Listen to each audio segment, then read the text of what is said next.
Hey guys, welcome to the channel. As you see in the thumbnail, what if Naruto was Danzo's pupil and trained by him part 1. Before I start, please do support for more awesome content and subscribe my channel and like this video. Go support and follow the KOSMOS00 for writing that awesome fanfic, and also make sure to comment on this story, link in the description. Let's start this video. Hiruzen Sarutobi released the telescope technique and pulled the cover back over his crystal ball. He took a long breath and let a smile spread across his face. He decided he was proud of Naruto. On one hand, the boy should have known better than to fall for Mizuki's rather blatant manipulations. On the other, no student should be penalized for listening to their teacher, and Naruto had performed very well. Mastering Shadow Clone in less than a day was nothing short of extraordinary. Sarutobi stroked his beard, and a guilty thought crossed his mind. For all his treachery, Mizuki had done Sarutobi a great favor by telling Naruto about the fox. He had not been looking forward to explaining that particular secret to Naruto. And then there was Iruka. Sarutobi made a mental note to do something nice on Iruka's next paycheck. The man had recovered a priceless national treasure and aiding in capturing a traitor. Maybe an A-rank payment. Sarutobi's thoughts came to an abrupt halt when he noticed a presence waiting calmly outside his door. He called out, "Enter," and schooled his face into a contemplative mask as Shimura Danzo walked into his office. The bandaged man nodded his head briefly and said, "Hiruzen. Shimura. The forbidden scroll has been recovered. I am afraid that we have no need for Root Hunter Nin after all." And the fox.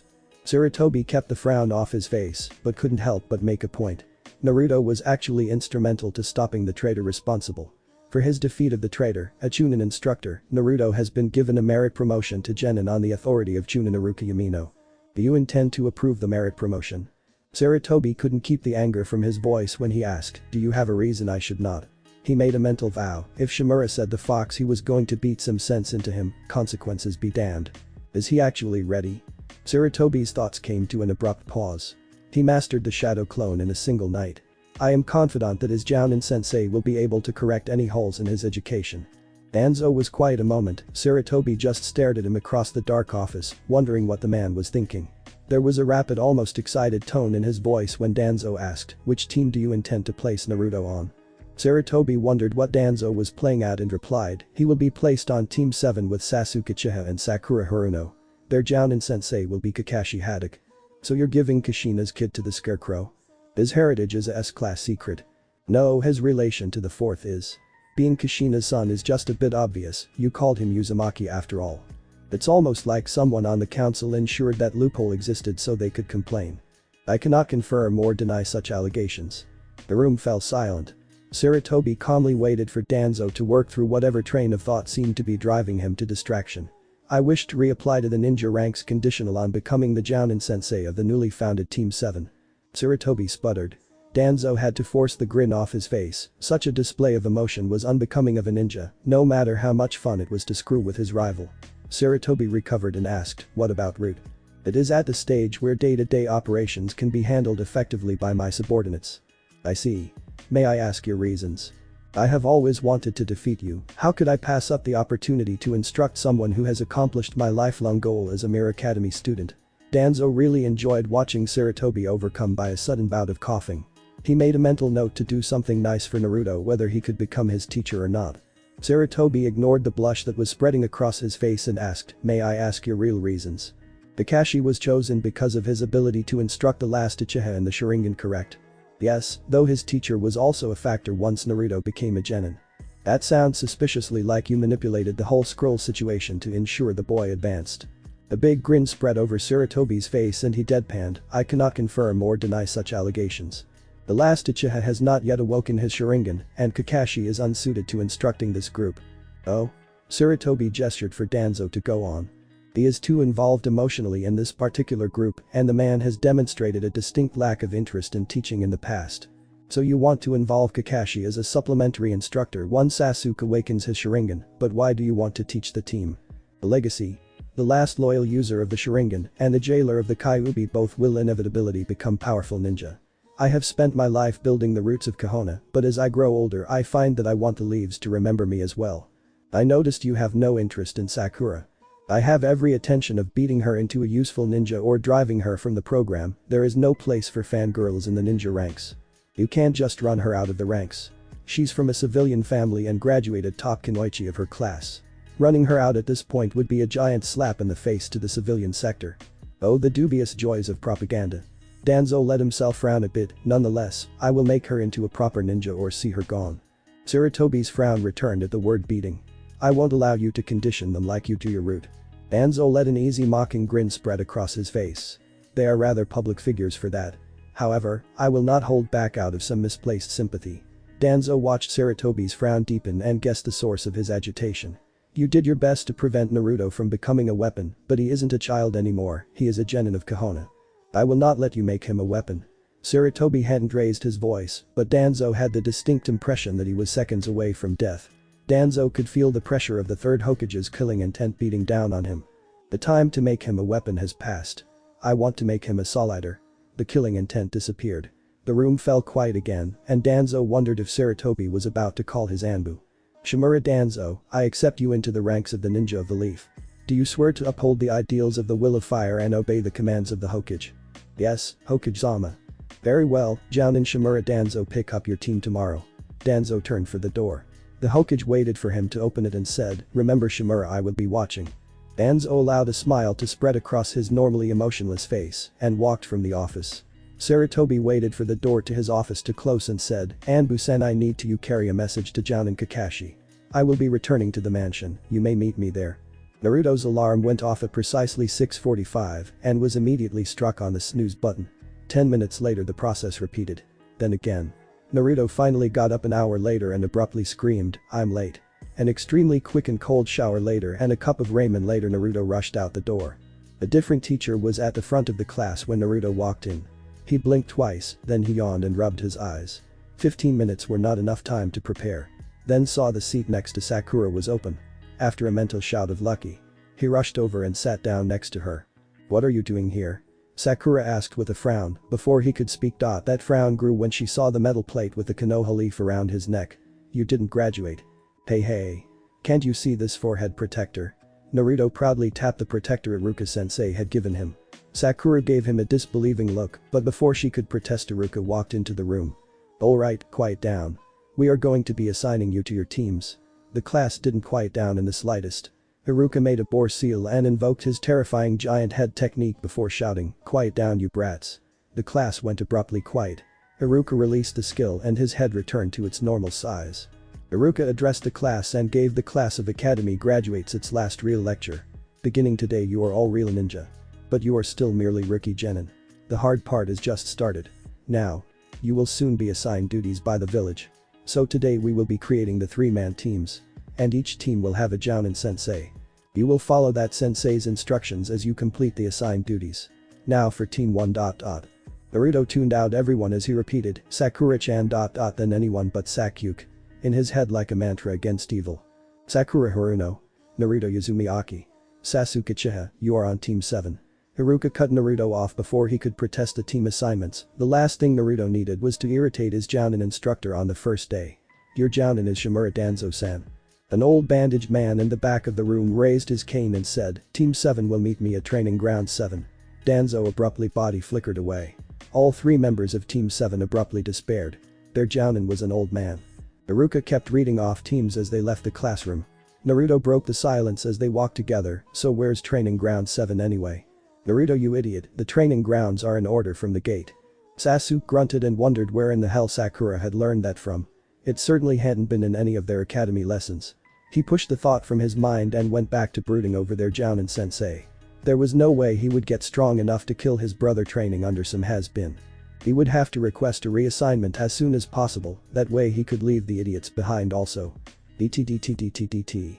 Training ground 7 was a big clearing surrounded on 3 sides by the woods that backed up to a small pond. Team 7 sat down near the small tree in the middle of the clearing and waited. Sakura tried to get Sasuke to sit next to her, but was dismissed with a grunt that finally set Naruto off. He pointed and shouted at Sasuke. Why does an outstanding ninja like me have to be on the same team as a bum like you? What did you say to Sasuke-kun? Naruto winced and closed his eyes as Sakura swung a fist at him. There was a loud thump and Sakura was flying across the grass. Naruto opened his eyes to see Sakura sprawled across the grass wheezing for air. Naruto was beside her in a second. Are you okay, Sakura-chan? A deep and disgusted voice broke his attention. Their Jounin instructor had arrived. Worthless. I send 3 gen into unfamiliar territory and they don't even bother to observe their surroundings. Moreover, they bicker among themselves. You blonde brat. You're onto this team because Sasuke's grades were first among all 27 graduates and you were dead last. Be grateful we found a team for you. He turned his eyes of the wheezing form of Sakura. Pinky striking a teammate outside of a spar is absolutely forbidden. The next time any of you violate this rule I will see you stripped from the ninja program entirely. Am I understood? Naruto gave an unenthusiastic yes, while Sasuke grunted and Sakura tried to get enough breath to respond. Yes, what? Danzo decided that he would treasure the look on the 3 genins' faces for the rest of his days. He wondered if this was why Sarutobi loved teaching. He just forced his face to look more and more enraged as Naruto tried to figure out what he was saying and the Uchiha brat argued with his pride. Finally Sakura recovered her breath enough to firmly say, yes sensei. Naruto immediately copied her while Sasuke grunted again. Danzo narrowed his eyes at the boy and mentally debated the consequences of beating the treasured last Uchiha within an inch of death. The boy finally gave in and muttered, yes sensei. Danzo made a mental note to work on the boy's respect for authority before he instructed, I will train you each personally one day at the start of the week. You will practice what I have assigned on your own while your teammates are in individual training. On Thursdays we will conduct team training. Fridays will be used to complete missions. Saturdays will be reserved for additional instruction of my choice. Sundays will be a free day. Am I clear? The 3 answered quicker this time, yes sensei. Danzo muttered, maybe you can learn, just loud enough for the 3 of them to hear. Then continued his speech. As of today there is a ban on inter-squad relationships and flirting in general during duty hours.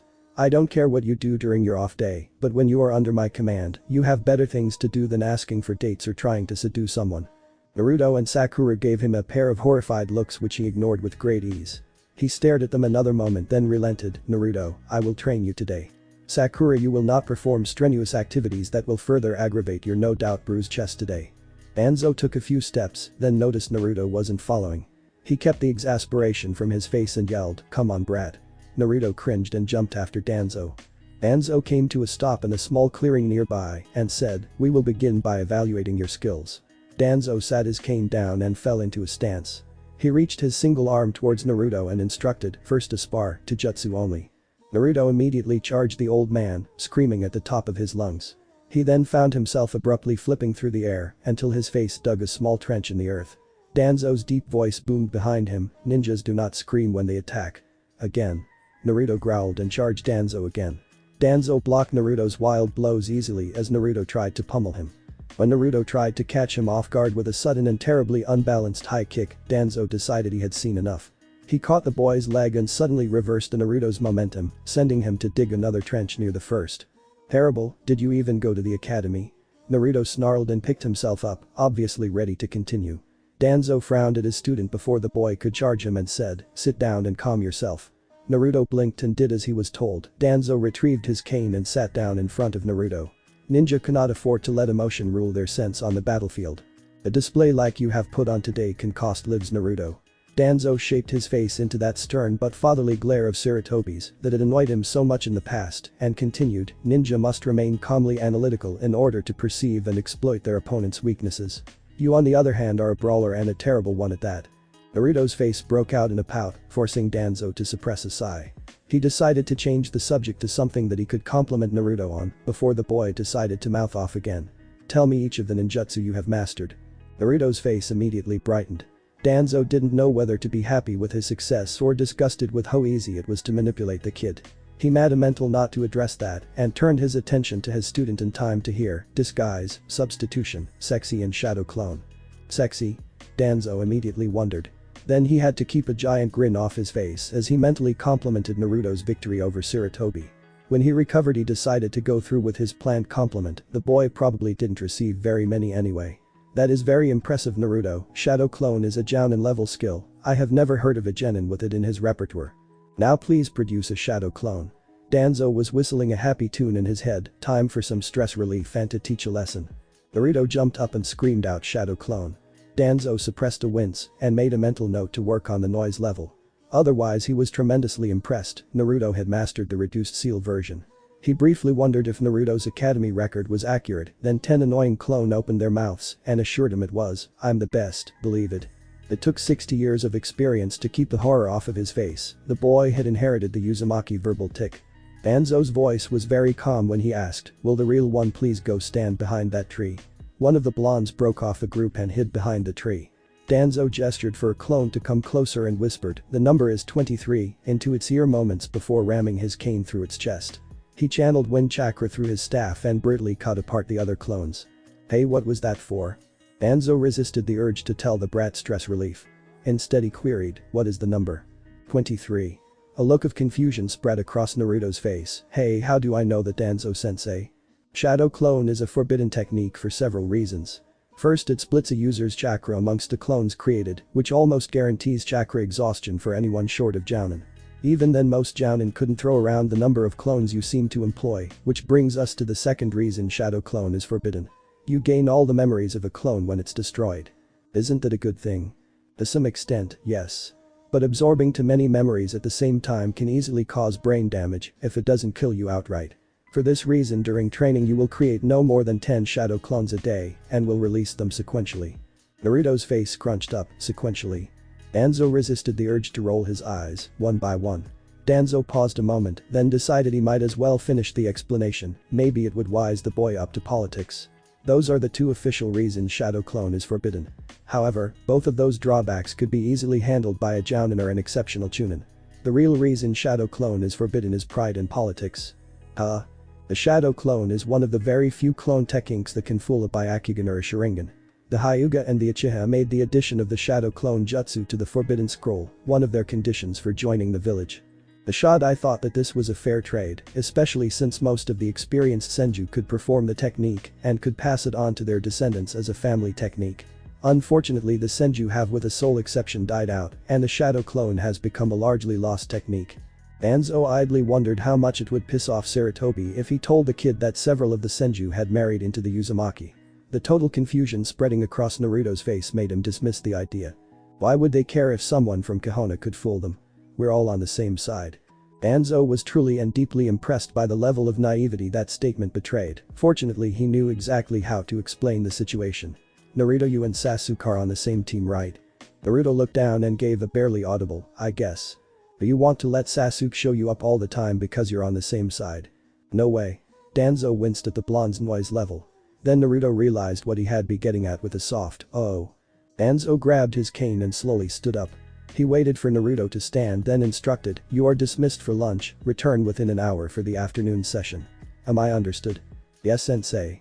Naruto cheered and then vanished into the woods. Danzo allowed himself a small smirk. Naruto would be the first one to put the appropriate amount of enthusiasm into a confirmation. He walked back into the main clearing to see Sakura lying beneath a single shade tree, watching with stars in her eyes as Sasuke shot fireballs into the woods. It took 60 years of self-control not to beat the idiots within an inch of their lives.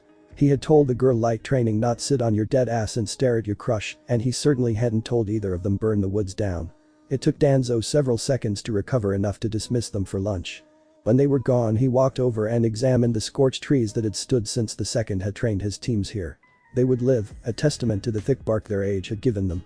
He found his great relief that his bento was only slightly scorched in its hiding place among the trees. He resolved to make the Uchiha's first day of personal training hell and sat down against the smoking wood to enjoy his lunch. He popped an octopus bowl in his mouth and spent a moment savoring the flavor before he turned his attention to his problem of the day, Naruto. Bemused, the boy is basically an academy student. His taijutsu is terrible and he only has a single ninjutsu of note. The only really extraordinary thing about him is his lineage and his absurd chakra capacity. He enjoyed another octopus ball, then added, "And the noise level." A few pickled radishes later, Danzo decided he would continue with his original plan and test the boy's weapon skills, stealth, trap detection and trap construction in the afternoon session. He would have to find another opportunity to evaluate Naruto's espionage skills. Danzo quickly finished off his lunch and disposed of the bento. He needed to set up a couple traps before the brat showed back up. DTDTDT.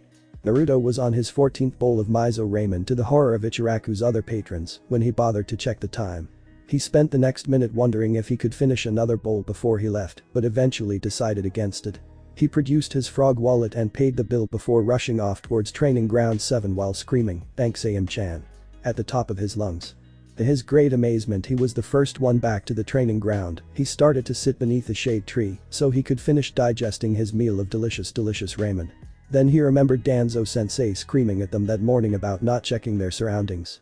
Naruto decided to look around, maybe if he found something Danzo-sensei would teach him a cool technique that he could use to impress Sakura-chan. Naruto found Danzo-sensei sitting in the middle of the clearing they had practiced in during the morning. He had jabbed his cane into the ground and was leaning against it, his unbandaged eye was closed. Naruto wondered if his sensei was asleep and decided to take advantage of this golden opportunity to get a little revenge for Sakura-chan and that unfair rule about asking for dates. He quietly walked into the clearing only to feel his foot catch on something.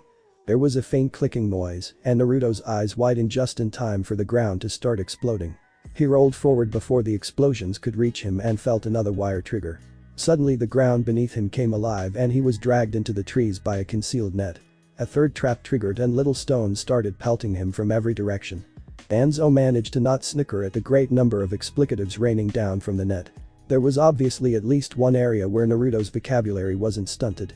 The rock launchers he set up finally ran out of ammo and he called up to Naruto, trap detection, failed. Though your stealth is very good for a genin, I didn't hear you till you entered the clearing. Danzo decided not to mention he could sense the absurd amount of chakra Naruto emitted from a good bit further. Danzo-sensei, can you let me down? Danzo put on his best impression of Tsurutobi's grandfather face in case the boy could see him, then said, sure, in a tone that made Naruto seriously question the wisdom of his last request. Before Naruto could change his mind, Danzo snapped off a kunai to cut the rope holding the net up in the trees. Danzo made sure to keep up the grandfather face as the boy fell screaming to the forest floor. That looks like it hurt. Danzo mused as he walked over to where Naruto was twitching on the ground. He gave Naruto a small smile that wasn't reciprocated before saying, you have 10 minutes to prepare the clearing with whatever traps you can construct. After which I will enter and you are to engage me with weapons only. There was a groan then Naruto responded, yes, sensei. Naruto hurried to untangle himself, 10 minutes wasn't very long and he really wanted a little revenge. That smile was creeping him out, it looked just like old man Hokage's smile. A big foxy smile spread over his face, evil old man smile or not, Danzo-sensei had challenged the prank master of Konoha to a game on his home field. He had 20 feet of ninja wire, 10 kunai, 10 shuriken, a smoke grenade and some paint, time to get to work. DTDTDTDT. Danzo walked towards the clearing. He could sense 8 or 9 separate chakra sources in the woods around the clearing and one in the center. He mentally congratulated his student on utilizing Shadow Clone to compensate for the short time frame. Danzo almost laughed when he saw Naruto sitting in the center of the clearing, leaning up against a stick with his eyes closed. The urge to laugh increased when he heard the soft snores coming from his student. He resisted the urge to throw a kunai to see if it was the real one or not, Tsurutobi wouldn't approve if he sent a genin to the hospital after all. He was almost disappointed when he saw the tripwire. It was fairly good, comparable to the work of an experienced genin, but he had expected better. He stepped over it cautiously and almost put his foot down before he noticed a slight ripple in the ground. He looked at the buried tripwire he had almost set off and mentally congratulated his student. Excellent, Naruto, that would have fooled most chunin, but you'll have to do better. He found a safe place to advance towards the sleeping blonde and was about to rudely wake Naruto when he heard a deep rumbling in the woods. A great red serpent with foul yellow smoke pouring from its mouth crashed off the trees towards Danzo. For a moment Danzo's mind shut down, then it started screaming at the top of its lungs. He planted his feet and thrust his cane towards the beast, wind-style 3 vacuum spears. Shuriken rained down from various angles, forcing Danzo to sign quickly and strike the ground, earth-style. Rocky shield. He was about to counter when he felt someone jab a kunai towards his back. He was about to cut them down with his wind chakra cane when he heard Naruto shout, you have 2 arms. He remembered exactly what he was doing.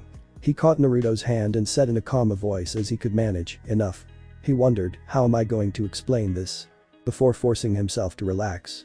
Danzo looked back at the snake and realized it was nothing more than a tree trunk with a snake head crudely carved on one end. The smoke had been a smoke bomb jammed in the thing's mouth. His now calm mind wondered, how in the hell did he pull this off in 10 minutes?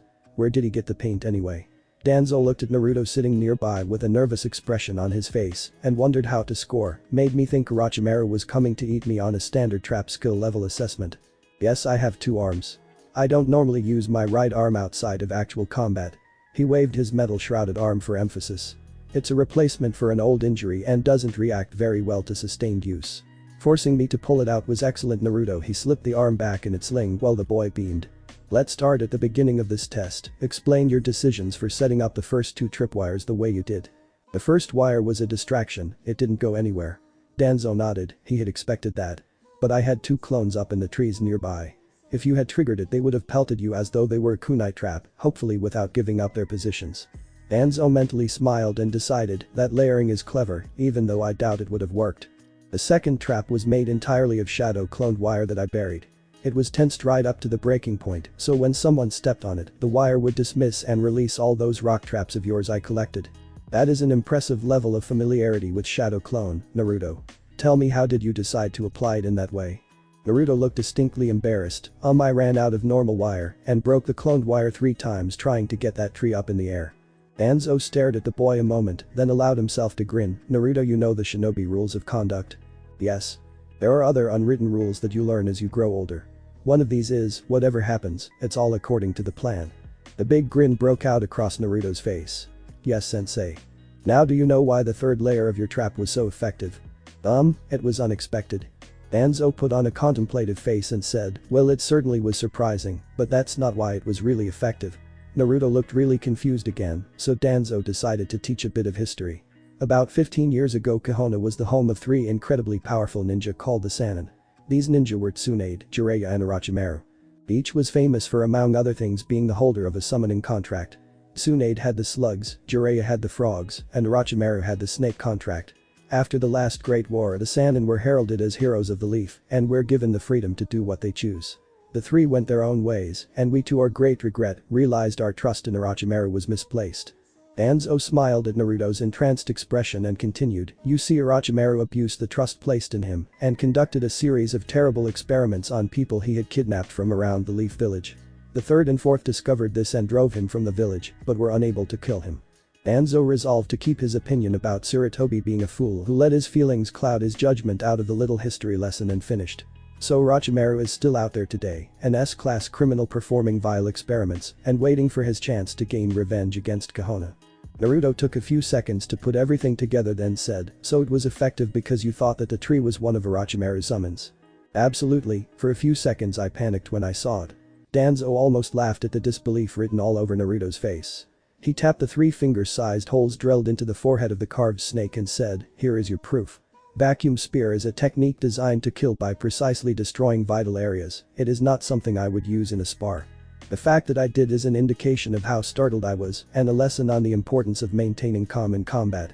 Danzo decided not to mention he had been a fraction of a second from bisecting the boy when he had caught himself. Things like that resulted in talks with every ninja's natural enemy, therapists. Danzo checked the time and decided to use the remainder of the afternoon to help the boy with his taijutsu and left him with several exercises to help improve it. He idly considered giving Naruto a scroll on tree walking, but decided to wait until the next personal lesson, so he had time to make a few annotations that would be helpful for someone with high chakra capacity. He found Sasuke practicing taijutsu forms and spent a few moments observing the various flaws in his stance before dismissing him for the day. They would work on those during his personal lesson after he finished his skill evaluations. Danzo wondered where exactly his 3rd genin was when an ANBU in a cat mask appeared nearby. He had a sudden sinking feeling he knew exactly where his 3rd student was. That was confirmed moments later when the ANBU said, Danzo-sama, Hokage-sama requests your presence. The ANBU vanished in a body flicker. Danzo spent a moment grumbling about pink-haired brats crying to mommy before body flickering to the Hokage tower. DT. The secretary just waved him into Tsurutobi's office when he arrived. The door was closed behind him, obviously not a good sign. Tsurutobi was at his desk, which was mysteriously clear of paperwork, another bad sign. The 3rd Hokage gave Danzo a very ugly look, then started, Jounin Shimura. Danzo, on your first day of training, you managed to send one of your genin to the hospital with 3 bruised ribs. Would you care to explain yourself? Who goes to the hospital for bruises? Oh well, time for token protests. Danzo's mind immediately supplied and he started, I did not hit her hard enough for a genin to incur such injuries. She should have at most had a big welt. And what made you think giving a genin a big welt was a good idea? Danzo quashed the desire to laugh at how irritated his old rival was and idly wondered if he would have to use Shisui's eye to avoid an inconvenient punishment. Danzo waited just the right amount of time for Tsurutobi to reel in his anger and said, let's look at what I have gained today, along with striking the fangirl. I have orchestrated events to give Naruto the impression that I am a hard but fair instructor. I have given Sakura a dose of reality and laid down some ground rules she will now follow out of fear, and when I hit his fangirl, I impressed the Uchiha just enough that he would not complain and try to get a new instructor. So these reports I have received about you striking a student then teaching another while ignoring the other two students has no merit. No, it is substantially accurate. Danzo kept from grinning at how irritated Sarutobi looked. The Hokage reined in his temper again and said, "Do explain." I laid down a few rules today, then trained Naruto. I will train Sakura tomorrow, provided she shows up, then I will train Sasuke on Wednesday. Group training is on Thursday and missions are Friday. Saturday will be used at my discretion, and Sunday is free. That was among the rules I laid down. I take it that didn't make the report. Sarutobi looked more irritated than ever when he deadpanned. No, it was not. Sarutobi obviously came to a decision. He asked, how was training Naruto? He has terrible taijutsu skills, lackluster chakra control and enough power to level a mountain. Of course it was amusing. I think I finally understand the joys of teaching. I evaluated his trap construction skills as well. And? In 10 minutes he managed to convince me Orochimaru had decided to come visit. The scorecard doesn't go high enough to give him a rating. Is there any way I can get the kid to look over the traps for Reed headquarters? Sarutobi looked dumbfounded, and Danzo resolved to give all surprising news about his team in person if at all possible. Sarutobi recovered and then took a deep draw on his pipe before pronouncing, "Very well, for the deliberate injury of one of your students, you sacrifice a week's pay. See that it doesn't happen again, Joun and Shimura Danzo. And you can have Naruto look over Reed headquarters defenses, provided he doesn't realize what exactly he is doing." "Thank you, Hokage-sama. I will treat it as a theoretical exercise." DT. The Danzo's great surprise, his three genin were quietly talking underneath the shade tree. He channeled a bit of chakra and mumbled, "Release." His students were still there, talking quietly. Danzo shrugged, he hadn't known they could do anything quietly. Danzo listened as Naruto regaled them with a grossly exaggerated description of the previous day's test. He was obviously excited to have other people pay attention to him. Danzo filled that tidbit away and decided to interrupt before Naruto spilled everything. Danzo's body flickered in front of his students and barked off a quick good morning. Sakura and Naruto chorused, "Good morning, sensei." Though Sakura looked a bit nervous. The Uchiha grunted a greeting, and Sakura had stars in her eyes. Naruto moped at the display, and Danzo ruthlessly quashed the urge to beat the stupid out of them. He allowed himself a small sigh and started the daily announcements. "Naruto, you will focus on the exercises given to you yesterday, also make a few clones, and have them practice leaf balancing. Sasuke, stick with taijutsu and chakra building exercises today. You can indulge your pyromaniac tendencies at a later date. Sakura, you're with me." Danzo stalked off the bridge with Sakura in tow. The snake-headed log that Naruto built was still hanging at one edge of the clearing. Sakura kept darting curious glances at it. Clearly Naruto hadn't reached that part of the story when Danzo had interrupted. He gave her another moment to look about before starting. "We will begin with a taijutsu spar." She looked very uneasy, so Danzo added, "I won't injure your chest further." "Yes, sensei," Sakura replied before falling into an academy stance. Danzo sat his cane down and reached his arm out to match her. She attacked at once, a quick jab and a thrown elbow as she shifted stances. Danzo struck low disruption the shift, leaving Sakura stumbling. He broke off and allowed her to gain her balance. She attacked again in the same pattern. This time Danzo blocked the jab and hooked his arm through her elbow. A brief twist later and Sakura was sent crashing to the ground. Predictability is a tactical sin. Danzo barked as Sakura pulled herself upright. She fell into another stance and came at him again. A mistake later and Sakura became reacquainted with the ground. Danzo continued the spar, sending Sakura flying every time she made a weak transition or fell into a pattern. Eager to avoid a third trip to the ground, Sakura rapidly demonstrated her knowledge of the 4 fundamental academy stances and the 8 standard opening combinations. Danzo continued to smash her weak transitions. By the time Danzo was satisfied, Sakura was breathing hard and covering in a layer of grimy sweat. Danzo gestured to sit and lectured in a disappointed tone, "You have an adequate intellectual understanding of the forms. Unfortunately, that is the only positive thing I can say. Your taijutsu lacks polish, and it's obvious you have done the bare minimum of physical conditioning required by the academy. Your strength and stamina are a bad joke." Danzo stopped when he saw the tears forming in the girl's eyes. Damn, so much for relying on her desire to be the teacher's pet to force her to improve. Danzo paused and considered. "Obviously I will have to be more subtle with her than I was with Naruto. Or use Shisui's eye." He put on his kind old man face and changed the subject. "Sakura, why do you want to be a ninja?" She blinked away the tears and said, "Sasuke and someone else want to stay close to them." "Someone else?" Danzo mused before focusing. He couldn't accept that answer, but he couldn't just ream her either. Then he remembered an old interrogation technique from the Second War and had to fight to keep the smile off his face. He could ream her after all. Sakura, I'm going to be blunt. If you cannot find a better reason, leave the ranks and don't come back. The moment you put on that headband you gave away your childhood, your foolish little crush will get your teammates killed. You have till after lunch to choose a better reason. Danzo watched the first sobs break out, then body flickered away to dismiss Naruto and Sasuke, leaving a crying girl on the forest floor. A few moments later and he was in route headquarters. He returned Fu's salute and made his way to his office. He spent a few moments making sure nothing urgent required his attention before asking Fu, please find Mai, I have a job for her. Also I need those trap diagrams. BT. Sakura laid on the short stubby grass of the clearing floor and looked up at the forest canopy. Unpleasant thoughts came unbidden. What is everyone going to think? Ninja for a day. What a bad joke, mom and dad will have to take out a loan to help me through normal school. I'll be behind all the students my age since I wasted 4 years becoming a ninja.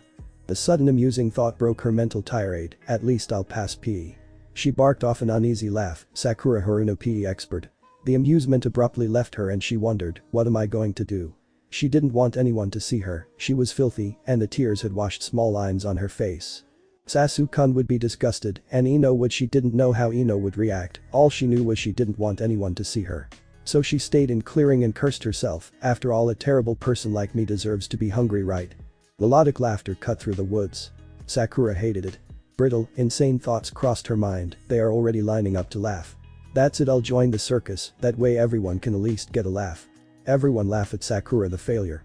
She suddenly shouted, don't laugh. At the top of her lungs and fought back another wave of sobs. The girl in her late teens with a bob of orange hair carrying a big wicker basket appeared at the edge of the clearing and said in an apologetic tone, oh, I'm sorry, did I disturb something? Sakura's rational side took back control and she abruptly jumped to her feet. She bowed her head and quickly apologized, no ma'am, I'm sorry for disturbing you with my outburst. Sakura silently chanted, please go away. Please go away. Don't worry, I think shouting is good for the soul. The redeed gave her a big smile and Sakura wanted to hide.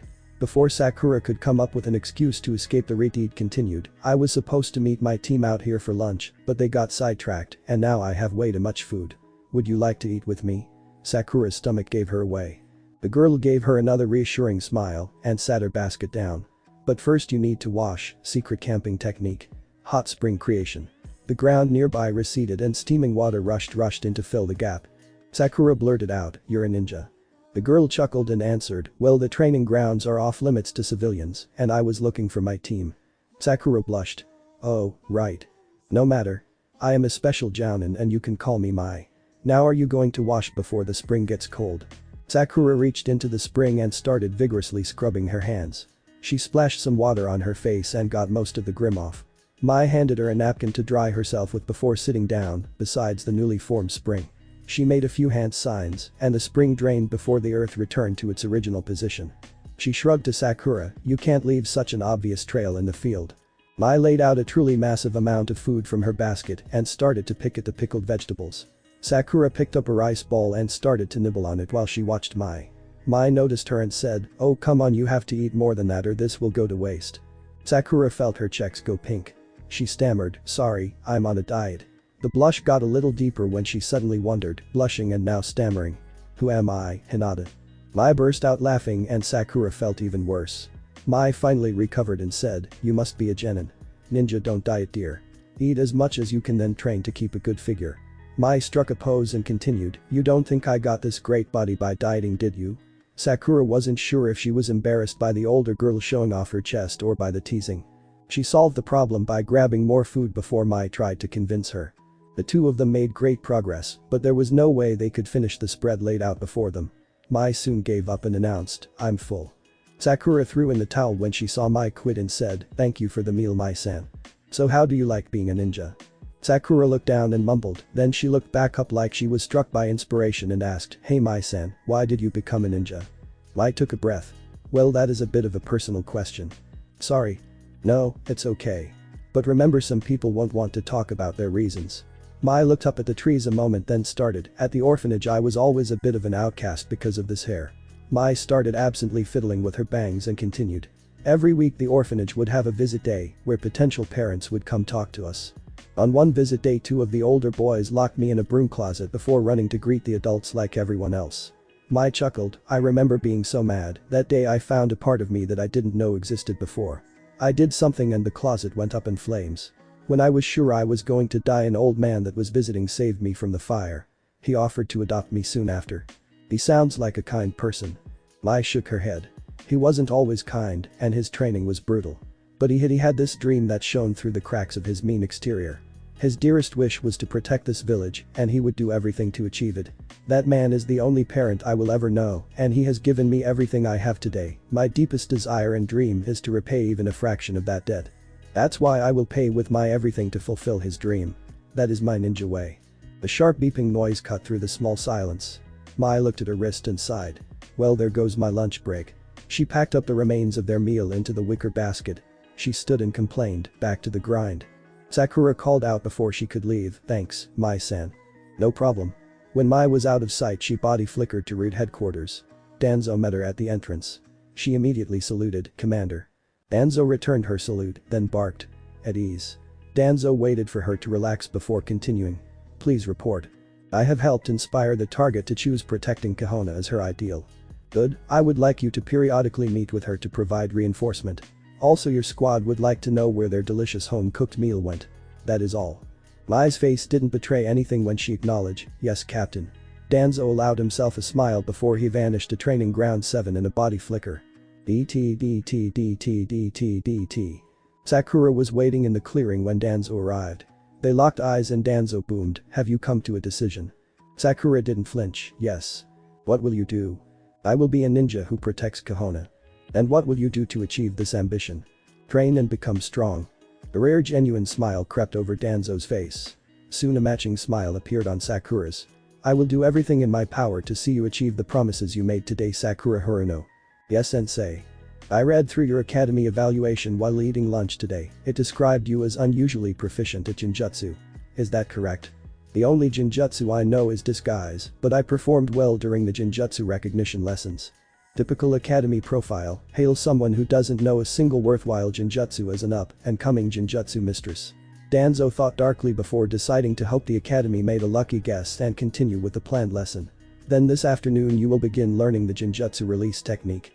Most ninja can counter a Jinjutsu through 2 methods. The first is to wound yourself and focus on the pain to break the Jinjutsu. Sakura looked a bit uneasy, so Danzo gave her a small smile before he continued. This method is not preferred, would you care to guess why? Because you hurt yourself. Are you asking or telling? Because you hurt yourself, sensei. Danzo nodded. Yes, but do you know the less obvious reason? Sakura paused a moment to think, but didn't come up with anything, so Danzo answered his own question, wounding yourself to break a Jinjutsu works. Unfortunately, everyone knows it works, thus most high-level Jinjutsu have countermeasures against wounding yourself to break the illusion. Danzo waited for Sakura to nod before continuing the lesson. The second method of breaking a Jinjutsu is to stop the flow of chakra within your body, and then suddenly spike your chakra to a high enough level to flush the opponent's chakra from your system. Most experienced ninja can do this without seals, but today you may use a seal to aid you. I recommend the Ram seal. Now try it. Sakura formed the Ram seal and felt the flow of her chakra network. She focused on it, forming a mental dam that held the chakra back. Sakura broke out into sweat as the chakra slowed and eventually stopped. With a final effort, she broke the dam and felt a tremendous surge of chakra snap through her. Danzo blinked in surprise and thought, maybe the academy knows what they are doing after all. What a monster. He recovered himself a moment later and acted as though her success on the first try was normal and barked, for the remainder of the lesson I will place D-class Jinjutsu on you, and you will attempt to break them. Danzo made a one-handed seal and suddenly vanished. Sakura watched as a shower of leaves flew around her. They were so pretty she just wanted to reach out and touch one. A second later and the ground started to get blurry. Her surroundings twisted in a haze, and Sakura couldn't find where her leaf had gone. She fell with a thump and absently wondered, how did I end up on the ground? Then everything went black. When she regained consciousness, Danzo was standing where he was before with a blank expression on his face. Sakura abruptly realized she had totally failed to disrupt the Jinjutsu. She felt a little embarrassed, but met Danzo's gaze firmly and said, again. Danzo made the seal and leaves rained in a shower about Sakura. She felt a strong urge to reach out and touch them, they were so pretty. She wanted to touch them, but dimly remembered she shouldn't. She wondered why someone would care if she touched the leaves, but didn't want to be in trouble for touching them. Sakura wiped the sweat off her face and wondered why she felt so funny. Her last conscious thought was, why does the ground look so funny? Sakura's first emotion upon regaining consciousness was a deep and abiding hatred for Danzo and Jinjutsu in general. A few moments later she managed to rein the hatred back in and asked, again. Sakura looked at the pretty leaves. She wondered why she was so angry when there were so many pretty leaves around. Maybe because she couldn't play in the pretty leaves. A sudden thought struck Sakura like a thunderbolt, Jinjutsu. She formed the ram seal and totally suppressed the chakra within her. When her own chakra stood still she could feel some strange dark blue chakra inside her, whispering, play with the leaves and grow sleepy. They are so pretty. Look at how they dance in the wind. You want to play with the leaves. After playing with the leaves you're so tired. You want to sleep. It's okay to sleep. Sakura spiked her chakra as high as she could and screamed, release. Danzo was standing in front where he had started. A small smile spread across his face. Congratulations. He gestured for her to rise. Ugh, why am I so tired? Sakura moaned as she stood upright. Danzo's small smile grew a bit wider, but he didn't say anything. Sakura looked at him and asked, so what now, sensei? Danzo gestured at 2 scrolls on the ground near her, and he said, the first of those scrolls details an exercise regimen I would like you to begin on the days I am not training you. The second contains additional information and tips on the Jinjutsu release technique. Sakura looked at the 2 scrolls and asked, so I'm released for the day? Danzo's grin split his cheeks, and Sakura could see a big row of pointy teeth within when he said, well, there is one more thing. I'm not Danzo. Danzo's face split apart and a shark jumped from his body at Sakura. She closed her eyes and formed the ram seal. She shouted, release, a moment before the shark would rip her apart. When she opened them again it was night. She was in the clearing and to her great relief neither Danzo nor the shark could be seen. The moonlight coming through the branches of the trees was enough for her to make out the scrolls were still on the ground in front of her. She wondered just how Danzo pulled that off and tucked the scrolls in her pouch before heading home. It was very late when Sakura reached her house. Her mom was waiting in the living room with small frown and a clenched jaw. When she saw Sakura she stood immediately and exclaimed, Sakura, I was so worried when you didn't come home. Where have you been this whole time? That instructor didn't hit you again, did he? Sakura tried to think of a way to explain, but came up with nothing, so she just smiled and answered, no mom, I had a good day. DT. Sasuke met the rest of Team 7 beneath the big shade tree where they gathered every morning. To Sasuke's great surprise Naruto was already out in the field working through his taijutsu forms, and Sakura was asleep beneath the tree. He wondered to which god he should give thanks to. He wouldn't have to enjoy the stupid girl's affections, or the idiot's poorly thought out attempts to get her affection. He sat underneath the tree and stoically waited for Danzo to finally retrieve him for his day of private training. Maybe he would finally learn something useful. Danzo entered the clearing with a body flicker moments after Sasuke sat down. Naruto stopped his practice and shouted, good morning sensei. Before walking over to the tree. Sasuke wondered why he was so excited a moment before dismissing the question, the idiot was always excited. Sakura was still asleep when Danzo started poking her with his cane. She sleepily mumbled, oh Sasuke-kun, don't be so rough. A moment later she realized what she had said and turned beet red before jumping up. Danzo gave her a small smile and said, it looks like someone was up late last night. Sasuke wondered what was going on when he heard Sakura mumble, and whose fault is that? Before responding, yes, sensei. She looked over at him and said, good morning Sasuke-kun, as though nothing had happened a moment later. Danzo theatrically cleared his throat and began the morning instructions. Naruto, I have a couple scrolls describing hypothetical situations. Today I would like you to write out responses to them. Danzo looked at Naruto's frown and added, they are all about trapping a location. Sasuke wondered what was going on with the idiot, but dismissed it when Danzo continued. Sakura, I want you to read through the scrolls I gave you yesterday, then to focus on the exercises described in them. Sasuke, you are training with me today. Sasuke grunted in confirmation before following Danzo into the woods. A moment later they were in a big clearing. On one side was a big log painted and carved to look like a snake. Sasuke pondered asking about it before Danzo addressed him. We will begin with a taijutsu spar so I can determine how accurate the academy results are. Sasuke nodded. He had been expecting this since the idiot had rambled on about his private lesson. He would have to impress Danzo, so the man would teach him something worthwhile. He fell into the first form of the Uchiha style, while Danzo snaked out his arm towards him. Sasuke slammed his leg towards Danzo in a surprise kick as soon as the man was settled.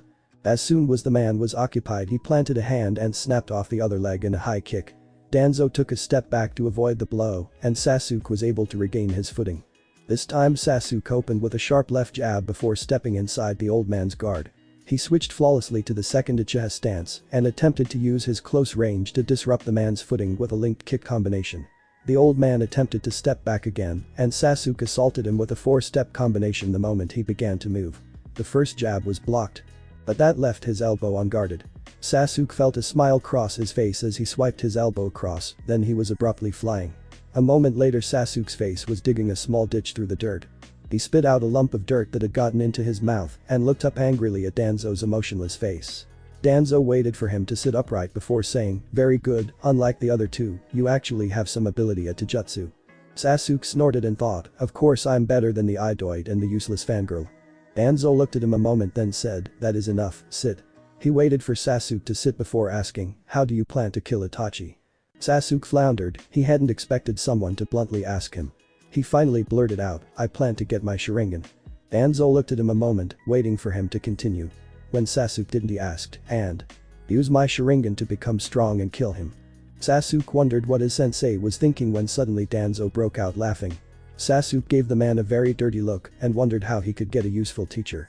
Danzo finally recovered enough to ask, "Do you think the Sharingan comes with a magic kill Itachi button?"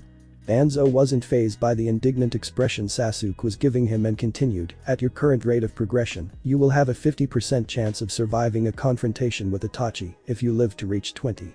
Provided of course that you or he doesn't get wounded or succumb to an illness." Danzo didn't flinch at Sasuke's hateful expression and kept on going. "Boy, do you know what your greatest advantage over Itachi is? My hate." Danzo paused a moment at that mildly disturbing answer before he decided how to respond. A moment later he had to stifle a grin, he would use the boy's hate to lay the foundations for teamwork. He put on a small frown and barked, "What is the greatest advantage a ninja of the leaf has over any missing nin?" Sasuke's eyes glowed with realization. "The village." "Yes, as a ninja of the leaf you have a massive infrastructure supporting you. Why would you confront Itachi alone? When you go, bring an army with you. Those two teammates you dismiss as useless. They are the start of that army." Sasuke gave Danzo a doubtful look and grunted. Danzo ignored him and continued the lesson by bending the truth a bit. "Do you think these teams were random? Both of them surpass you in at least one area. Naruto has more chakra than anyone in the annals of the academy, and that's not even touching on his terrifying trap-laying skills. Sakura was capable of controlling her internal chakra flow within minutes of instruction. With proper guidance they will become monsters." Danzo watched as the Uchiha mentally debated what he had been told. The old man decided to dangle a final bit of bait. "With your teammates beside you, your chances of victory over Itachi increases drastically.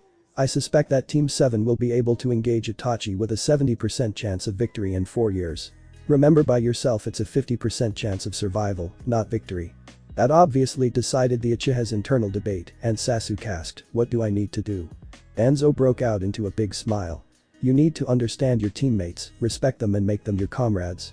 I guarantee that when I am done with you three no one else will be able to stand besides you as an equal besides them." Sasuke nodded and gave Danzo the first genuine, "Yes, sensei," that he had heard since becoming the boy's teacher. Danzo kept his face expressionless despite his successful manipulation and said, "Of course this doesn't mean you get to slack off during personal training." Danzo watched Sasuke nod and let a cruel smile form. It was time to avenge his bento. In a very kindly voice he said, "After lunch we will have an anything goes mock battle, so prepare for hell." Danzo's body flickered away before he could see the small shiver run down Sasuke's spine. DT. Sasuke ate a quick utilitarian lunch before heading back to the practice field. He needed to prepare as much as possible in order to face a Jounin in open combat. He spent nearly his entire ninja kit laying traps and then sat in the center of the clearing, watching as his watch ticked down the rest of the hour lunch break. Sasuke rose and prepared to defend himself at 5 seconds. At 2 seconds he looked nervously about and asked himself, "Where is Danzo-sensei?" At 1 second the field exploded as 200 buried paper bombs detonated simultaneously. Sasuke was thrown a dozen feet in the air as he dodged the larger chunks of debris. Danzo emerged from the ruined clearing in time to watch Sasuke hit the ground hard. He idly hoped Sarutobi wasn't watching. He had missed Mai's home-cooked dinner because of that last lecture. Sasuke regained his footing and Danzo barked out, "Ninja Rule 31, your assumption of safety is always wrong." Sasuke gave him a dirty look and sent a few kunai towards Danzo before charging.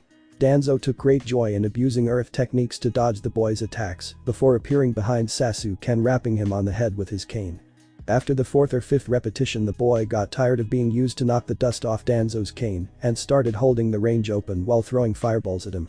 Danzo returned fire with balls of mud that went right through Sasuke's fireballs. Danzo sighed when his watch went off. His happy time would have to end. He looked at a thoroughly filthy Sasuke and he decided to go out with a bang and shouted, "Kohinagare's secret taijutsu technique. 1000 years of death." He watched Sasuke fly and idly thought, I wonder if the stick came loose before he stifled a laugh. The boy might even beat Sarutobi for distance. When he saw Sasuke land he mumbled one of the fundamental truths of Kohona Ninja, all of the second Hokage's techniques are useful, no exceptions. Before walking over. Sasuke rolled over and gave Danzo the look he had been practicing for his confrontation with Itachi, but sadly Danzo wasn't fazed. Danzo dropped a pair of scrolls on Sasuke's prone form and said, inside the first scroll is the tree walking exercise.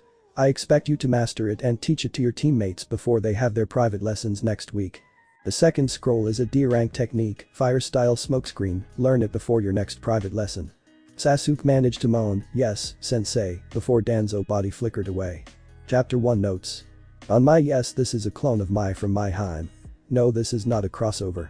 I didn't want to make an ARC for a character that will appear once in a blue moon, so I stole the character description. On my acting relatively normal despite being en route, I refuse to believe someone as competent at plotting as Danzo has an organization solely filled with socially stunted individuals. He would have people en route that can interact normally for missions that required. On Danzo why yes he does have Shisui's eye and the Sharingan. I have no idea when he actually got it in canon, but judging his and Orochimaru's personalities, I think before the sound invasion is likely. Though in canon he might have received it early and not have it installed till much later. On Danzo's illusion the only canon D rank I could find was that hell viewing thing. Since Danzo is firmly of the opinion that all of Team 7 is mentally unstable, he would not use that technique. Especially since he went through so much trouble to make Sakura take her career more seriously. The technique is basically a single-person clone of that feather thing used to put the stadium asleep. Next chapter is team building and Team 7's first mission. It's also Kakashi's first appearance, but I have midterms next week, so don't expect it for at least 2 weeks, probably 3.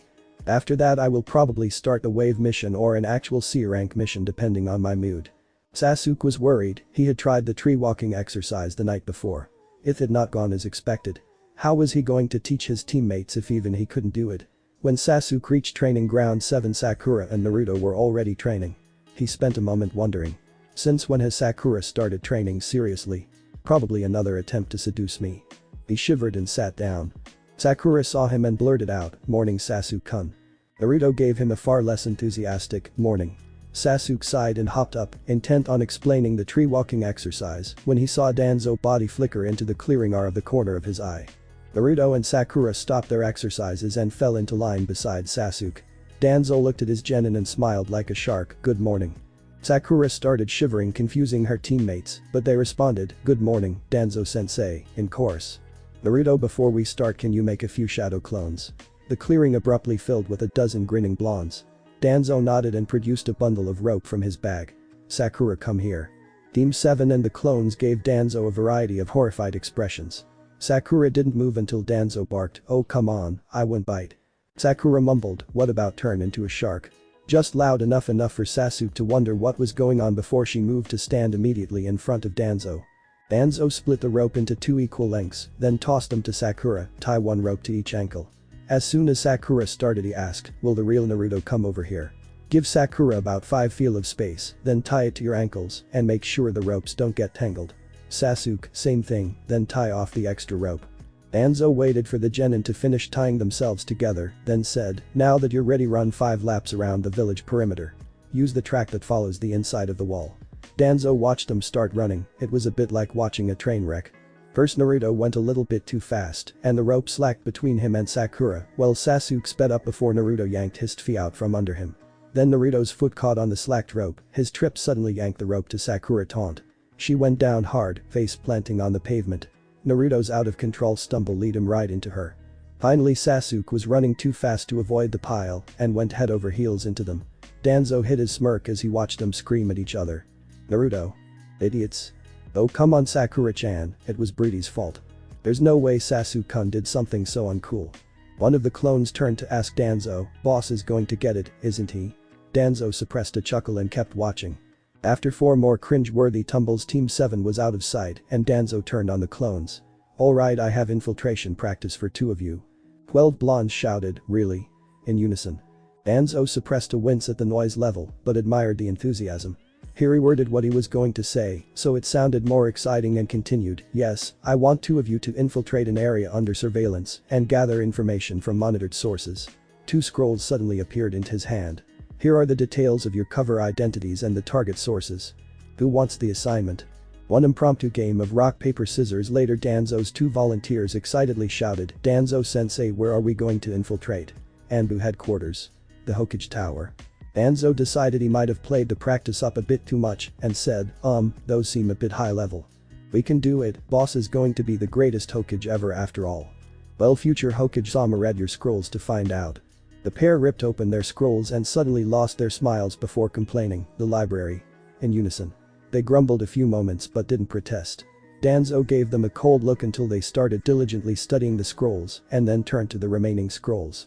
Danzo turned to the remaining clones and instructed, "Now I want 3 of you to practice throwing kunai and shuriken. 3 more of you practice the academy taijutsu forms. The rest practice leaf balancing. Remember, the goal is better control, not the ability to hold a leaf on your forehead." The clones gave him a confused look that abruptly disappeared when he barked, "Get to it." Danzo helped the infiltration pair with their disguises, then spent the next 2 hours dispensing advice to the 10 remaining clones. DT. Team 7 finally made it to the village gate before taking another huge spill to the guards' amusement. When they untangled themselves, Naruto screamed in frustration and sat down. Sakura promptly tore into him, "Naruto, get up. You can slack off on your own time. Don't drag me and Sasuke into it." To Sasuke's great surprise, Naruto put his hand on his chin and ignored Sakura. He was about to add his own complaints when Naruto snapped his fingers and shouted, "There's a trick, we have got to be missing the trick to this." Sakura huffed and said, "Yeah, teamwork. That's why it's called a teamwork exercise, idiot." She looked at Sasuke only to see his eyes narrow, then widen in realization. Idiot has a point. "Hey." Sakura ignored Naruto's rant about how he would be the greatest Hokage ever and asked, "But what?" She unconsciously mimicked Naruto's thinking pose and analyzed the problem. "Alright, we keep getting tangled because we're all moving at different speeds. So we should all move at the same time." "No, we all have different stride lengths, have to fix that too," Sakura finally exclaimed, "That's it." Naruto and Sasuke abruptly stopped arguing and gave her a funny look.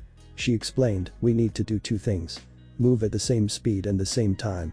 So we need to all step the exact same difference at the same time." "Wow, Sakura-chan, you're awesome." Sakura ignored Naruto and watched Sasuke. She slumped when he suddenly said, "Counting." Naruto looked over and asked Sasuke, "Huh?" Sasuke suppressed a sigh and explained, "We count to 10 and take a step on each number. Make your steps exactly a meter." "Wow, Sasuke-kun, you're awesome."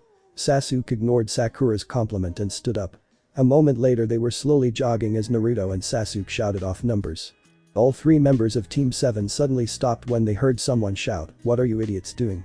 Naruto was the first to respond, "Kiba, what the hell?" "Whatever it is, it looks stupid." Kiba continued. Training is important, Kiba." Hinata stuttered. "Well, we got our first mission today."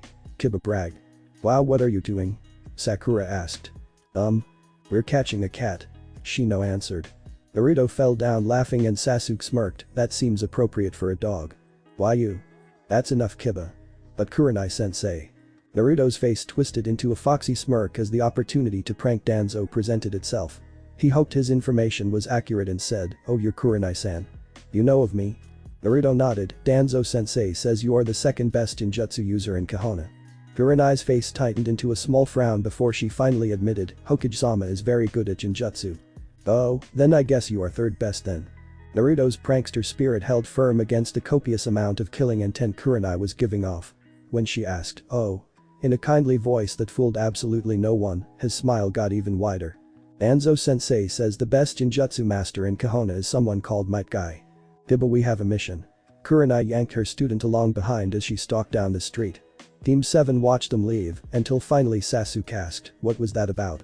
Naruto just kept smirking until Sasuke said, "Right, let's get back to our jog." DT. Hensu Kaida and Shinji Ikari had a secret they couldn't tell anyone else. They were shadow clones of Naruto Uzumaki. They took a deep breath and entered the Konoha Public Library. The librarian at the desk coughed angrily when they walked by. Both clones froze and wondered, "Does she know?" I need to see your IDs. Shinji bowed his head and stuttered, sorry ma'am. While he fished through his pockets. He finally found the fake ID he had made using the picture Danzo-sensei had provided and his copy of Naruto's ninja ID card. He desperately hoped she wouldn't look at the card closely and presented it to her. Kensuke flashed his a moment later. She didn't even blink. She waved them ahead and went back to her book. Shinji blurted out, thank you ma'am, before rushing after Kensuke. Sucking up to the librarian, Akari. Sorry. Did your scrolls say respond to every question with sorry?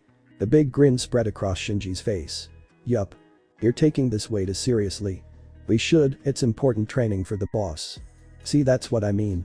Shinji gave Kensuke a dirty look and accused, you are just mad I'm better at this than you. You got an easier profile.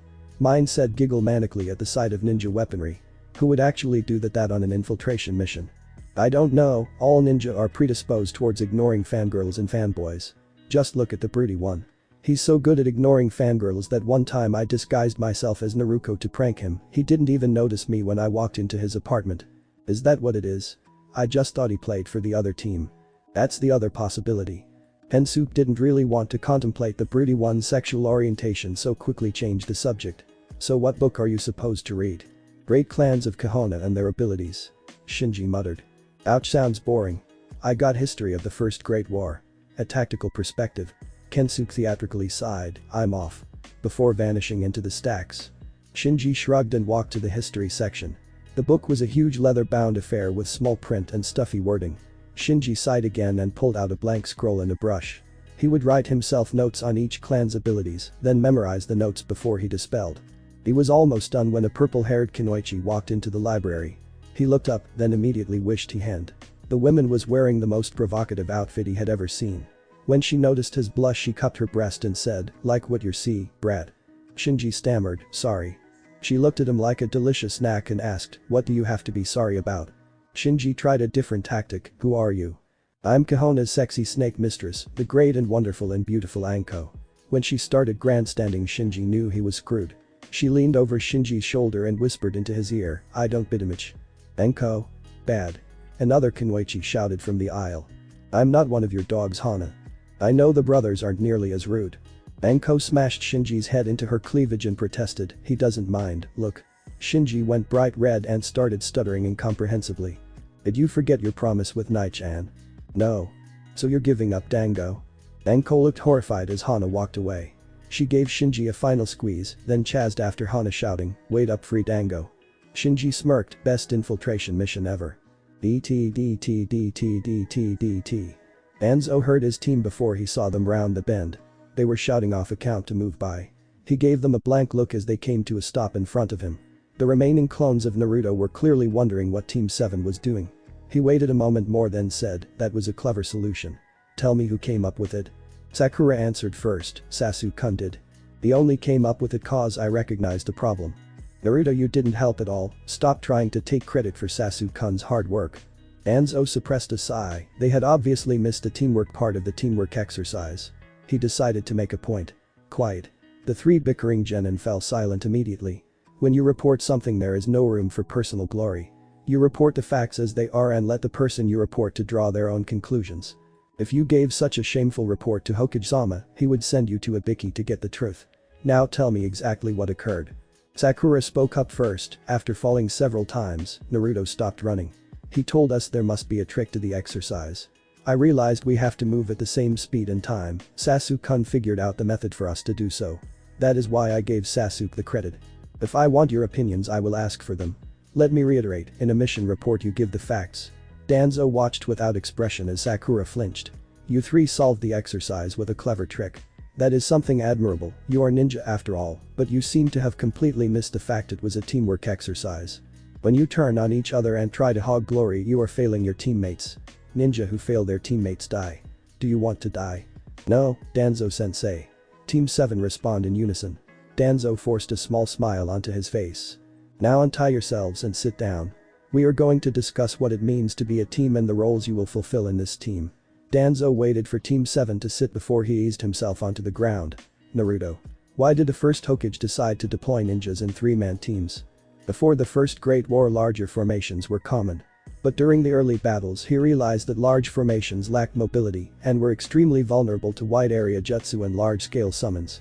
The tipping point was when Madara Uchiha led 2 members of his clan to slaughter 3 platoons of stone ninja in their own camp, using the wide area fire-earth-air combination technique Garden of Blooming Hellfire, crushing Stone's opening offensive before it got started. He chose the 3-man squad since it was the smallest unit which allowed for all 3 major specializations. Danzo suppressed a small chuckle as he watched Sakura gape at Naruto. She finally recovered enough to ask, "Danzo-sensei, I thought the second Hokage led us during the First Great War." Danzo pushed away the memories of his sensei and responded, "He did. Madara and the First had their famous fight at the Valley of the End, less than 6 months after the war started, before it had reached its true ferocity. But we are getting off topic. What are the 3 major specializations?" Sakura answered, "Support, melee and ranged." "Very good, now what role do each of you think you fulfill in this team?" Sasuke frowned, then pointed at Naruto and said, "Melee." He turned to Sakura and said, "Support. That leaves me at ranged." For a moment Danzo was surprised the boy had reached the same conclusion as him, but pushed it aside and asked, "What is your reasoning?" Sasuke looked irritated at having to explain but did anyway. Naruto doesn't know any ranged jutsu and is terrible with thrown weapons. He lacks the knowledge that characterizes the support role. Therefore he can only be placed at melee. Sakura isn't much better with ranged weaponry, but she's smart and is even worse than Naruto at taijutsu, so she should be the support. That leaves me at ranged. Naruto looked ready to protest, and Sakura looked stunned at her crush though she was smart. Danzo decided to intervene before the team devolved into bickering again. "I agree, though you have overlooked the reasons Naruto is superior to you in the melee role." Sasuke suddenly looked like he swallowed a lemon. Danzo gave him a small frown before continuing, "Naruto has the greatest stamina of you 3, and Shadow Clone gives him greater staying power than you Sasuke. Though his taijutsu is terrible." Danzo forced his copy of the third smile onto his face and asked, "Now do you 3 agree with these roles?" Danzo-sensei, what specialization was Old Man Hokage? Danzo suppressed a chuckle before answering, Hokage-sama was a close-ranged specialist that used a staff in combat. But most higher-level ninja can fulfill any role. Naruto frowned a moment then suddenly shouted, "I'll do it and become the greatest close-range specialist, then the greatest Hokage ever." Danzo resisted the urge to beat Naruto with his walking stick, while Sakura and Sasuke nodded that they were fine with those roles. "Well then we have one piece of business left before I dismiss you for lunch." Danzo produced 3 scrolls from his jacket. These are sealing scrolls, used to carry items. Inside these scrolls are 4 sets of the uniforms you will be required to wear when completing missions. "Uniforms?" Sakura blurted out. Danzo knew exactly what she was thinking and decided to go ahead and stomp on her hope before she got carried away. They are unfortunately not stylish. They are however durable and actually provide protection. The only modification you can make to them is adding a clan crest to the shoulder. He ignored the dirty looks his genin were giving him and continued before they could think up any more protests. "Now before I forget I need to show you how to use the scrolls. These particular scrolls are called quick release type. To release the items stored in each section you have to channel a small amount of chakra into the circle." He demonstrated and a uniform appeared in a small poof of smoke. On top of the uniform were 3 kunai with seals engraved into them. He lifted one of the kunai and continued, "The quick release type is designed for people with very little sealing experience, thus these kunai. To seal an item you need to place the kunai in a triangle around the item, then connect them with a line of blood channeling a bit of chakra." He sliced his finger and drew 3 quick lines to make a triangle of blood around the uniform and channeled a small bit of chakra, sealing the uniform in another small poof of smoke. Danzo made sure each member of the team could release and reseal items before he dismissed them for lunch. DT. Naruto arrived back from lunch before his teammates, so he sat down beside the big shade tree and watched his clones work. They all gave him dirty looks as they continued their exercises. One of the clones balancing a leaf suddenly smiled and turned to another and said, "Boss should come show us how it's done, right?" A couple others caught on and said, "Yeah, come on boss." Naruto was about to go show his clones how it was done when Sasuke interrupted him, "Hey stupid, how do you know so much about the First Great War?" Naruto ignored the insult and answered, "Danzo-sensei made me read a book on the tactics of the First War. It was actually interesting, unlike all that crap we had to read in the academy." Sasuke nodded and then asked, "Hey stupid, you can read?" Danzo's body flickered into the clearing before Naruto could demonstrate exactly what he thought of that comment. Sakura arrived a moment later, panting. Danzo waited for her to catch her breath, then said, "This afternoon you will be practicing your roles in group combat versus an experienced jounin whenever he shows up." "When is he supposed to be here, Danzo-sensei?" Danzo smirked at Sakura and replied, "Around 10 o'clock. Danzo-sensei, it's 1 o'clock. I know, he should be here soon. A minute later, a white-haired Jounin body flickered into the clearing. He waited a moment as though he expected them to complain before waving, "Hi." Danzo gestured to the Jounin, "This is Jounin Kakashi. You will call him captain when you serve underneath him. He will be accompanying you on most of your missions, including the one you will accomplish tomorrow. Your goal for the afternoon is to not die, good luck." Team 7 stared at him like he was speaking a foreign language until the ground exploded underneath them. When the smoke cleared, Danzo was pleased to see that the trio had vanished into the woods. Sasuke was dragging Sakura through the woods as Naruto ran close behind. In a sudden burst of inspiration, Naruto called out, "Shadow clone," and 6 duplicates of Naruto appeared around him. A moment later, his clones used a disguise technique and 2 copies of Team 7 rushed to other parts of the wood. Sasuke halted a moment later and Naruto asked, "So what's the plan?" Sakura still looked a bit stunned from the explosion, but answered anyway, "Hide, the instructions were not die." "Well, if we're not going to fight, why don't we just disguise ourselves as civilians and go to the market or something?" Kakashi's voice called out from the branches above, "A fair plan, unfortunately it's useless now that I know about it." Sakura screamed, "Jinjutsu." A moment before, a hand snaked out of the ground and grabbed Sasuke, dragging him under. Kakashi emerged from the ground a moment later and mocked, "So what is plan B?"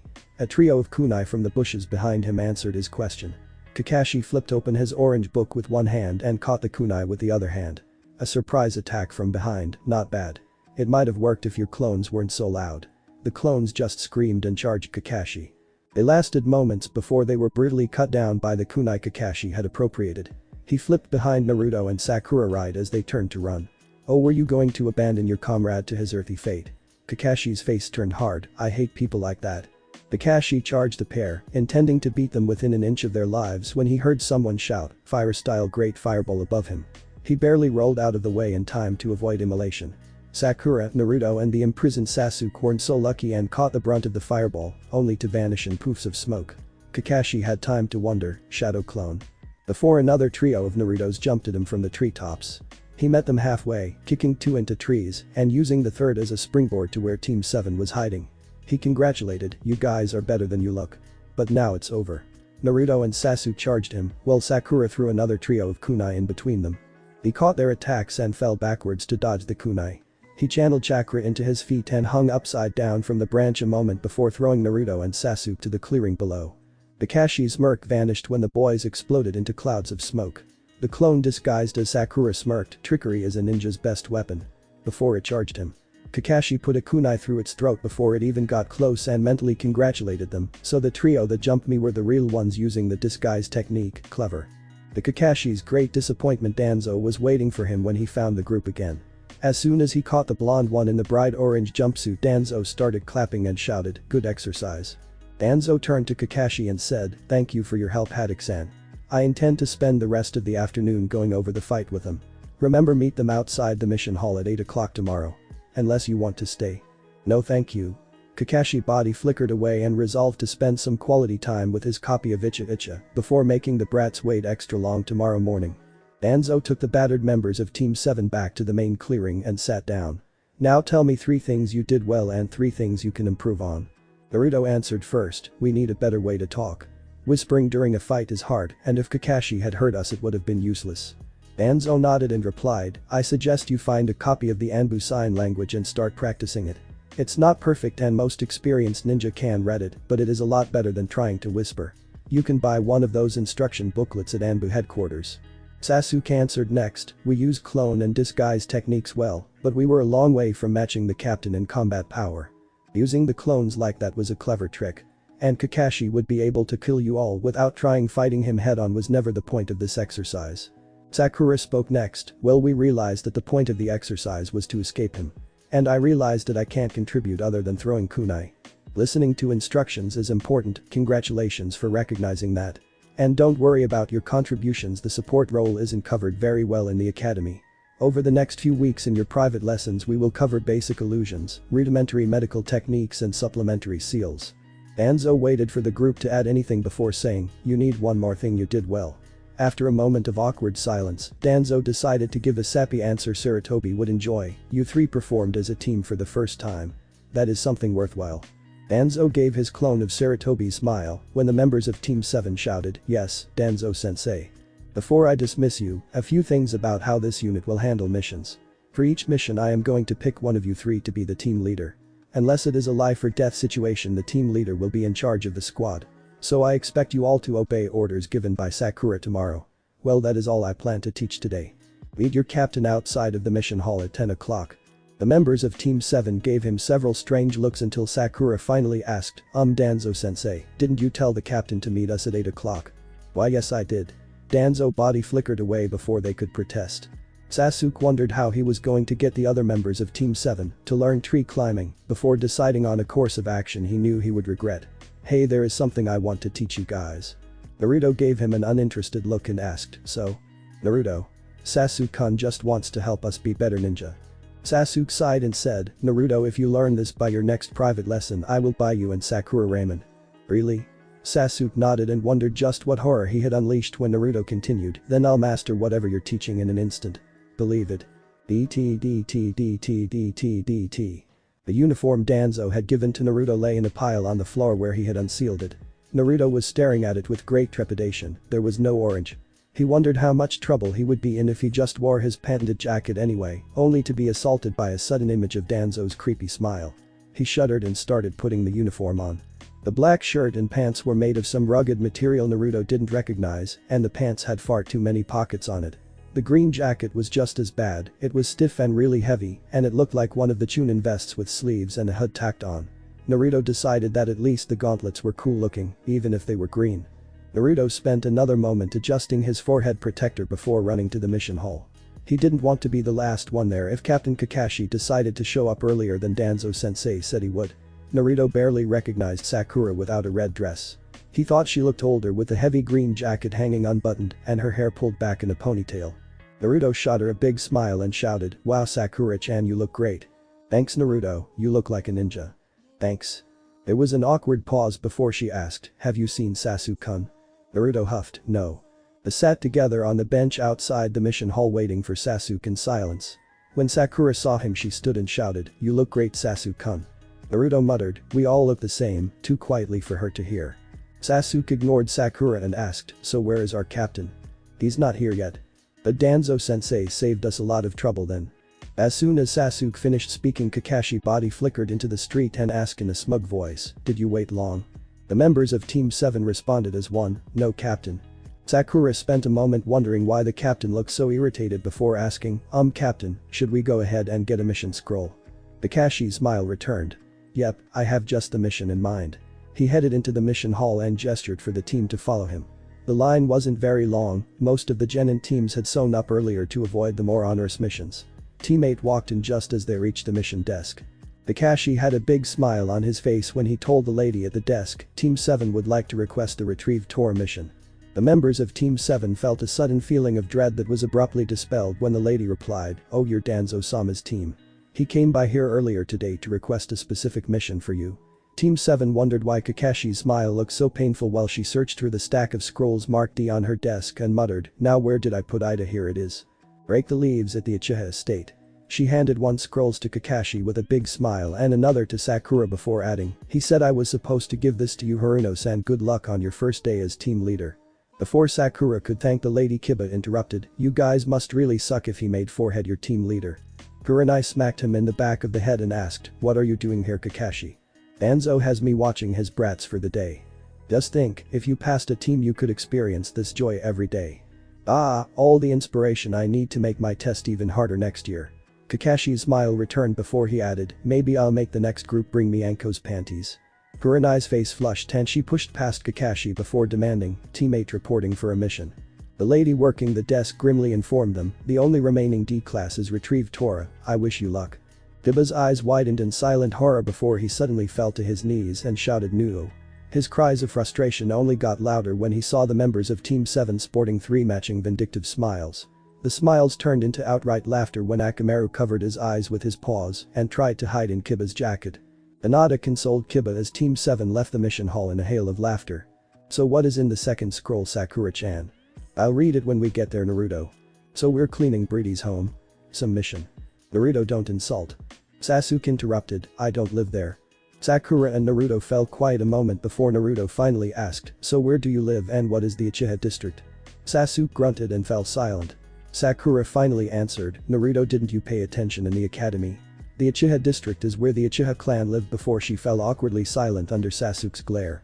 Naruto was sadly oblivious. Sakura, I had the worst grades at the academy, remember? So why don't you live there, broody? After a pause Sasuke muttered, bad memories. Sakura wondered how to console Sasuke, and Naruto wondered what his two teammates were worked up about. So with his usual tact Naruto ignored Sasuke's glares and asked, so what happened? Kakashi scolded, Naruto that is. Sasuke interrupted, 5 years ago a certain man killed every member of the Uchiha clan except me, so he could gauge his strength.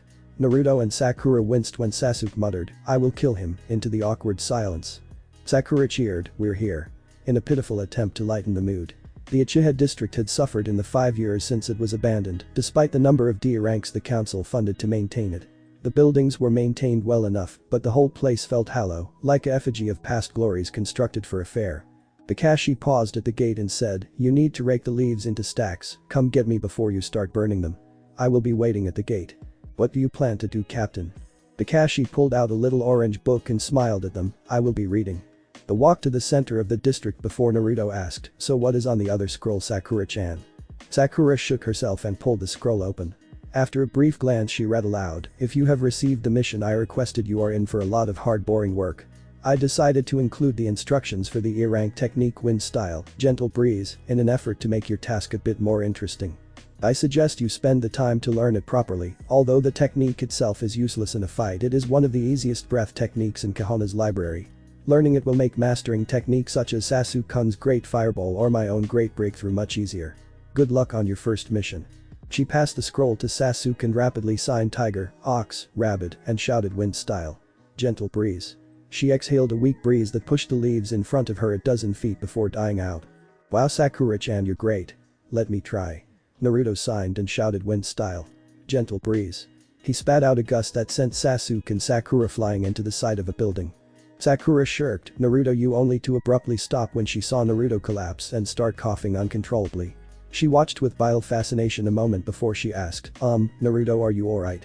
Sasuke wondered just how much chakra Naruto had used to overpower the technique by such a ridiculous extent before saying, he overpowered the technique without using chakra to protect his throat. He saw the adoring look Sakura was giving him and decided to add, I did the same thing the first time I tried the great fireball technique. I burned my throat so badly I couldn't speak for a week. Naruto shot Sasuke a dirty look and ran through the signs again, wind style. Gentle breeze. Sasuke and Sakura barely had time to dodge out of the way before another massive gust rocked the street. He gave them a big thumbs up and shouted, I got the whole street. In a rather hoarse voice. Sakura had to suppress a giggle at how funny Naruto sounded before she gave him a placating wave and said, good job, but try to not send us into any more buildings, okay Naruto? Sasuke brushed the dust off his jacket and stared at Naruto for a moment, wondering, just how much chakra does he have? I could probably create one gust that size, and he doesn't even look winded after 2. Maybe Danzo-sensei has a point about him being useful against Itachi. Sasuke resolved to follow Danzo's advice and use his teammates to help kill Itachi. He let Naruto wheeze out another line about how he would be the greatest Hokage ever before asking Sakura, so what do you want us to do, team leader-san? For a moment Sakura looked like an animal in a trap before shaking herself. She started thinking aloud, well, Naruto can clear a whole street, but he just sends leaves everywhere, so we get him to push everything towards the central square. Sasuke and I can try to work what's in the square into piles, and Naruto, can you teach us how to make those solid clones? They would be really useful. Naruto scratched his head and apologized, sorry Danzo-sensei says I can't teach anyone shadow clone, but I can make a couple for you to order around. That works too, will you be okay making the clones also? That has to be a lot of chakra. Naruto tried to shout, I'll be fine. Believe it. But was so hoarse it out as an almost incomprehensible croak. Sakura snickered for a moment before clapping her hands and announcing, let's get to it. Naruto made a hand seal she didn't recognize and shouted, shadow clone. A dozen grinning copies of the blonde appeared around them. The real Naruto instructed them, you all need to obey Sakura-chan while I'm gone. Don't screw this up. Before running down one of the streets. Moments later a cloud of leaves shot into the main square and a stiff wind assaulted them. Sakura turned to the clones and said, you all need to start cleaning out the corners where we can't use the wind technique. The clones snapped off a salute and shouted yes, Sakura-chan. In a chorus of hoarse voices. She turned to Sasuke and said, well, Naruto might be annoying, but at least he's useful at menial labor. She didn't see one of the clones freeze a moment before it continued working. Sasuke frowned a moment and thought, if they keep fighting with each other, then they will be less helpful when we kill Itachi. I need to make them get along. If this is going to work even better, if I can get Sakura to focus her affections on Naruto, then she will stop bugging me about going on a date. But how? A small smile crossed Sasuke's face, and he decided to shamelessly play up the similarities between his childhood and Naruto's. He sent a cloud of leaves flying with a wind technique to cover for his pause before starting, be nicer to Naruto, he's going to be our Hokage after all.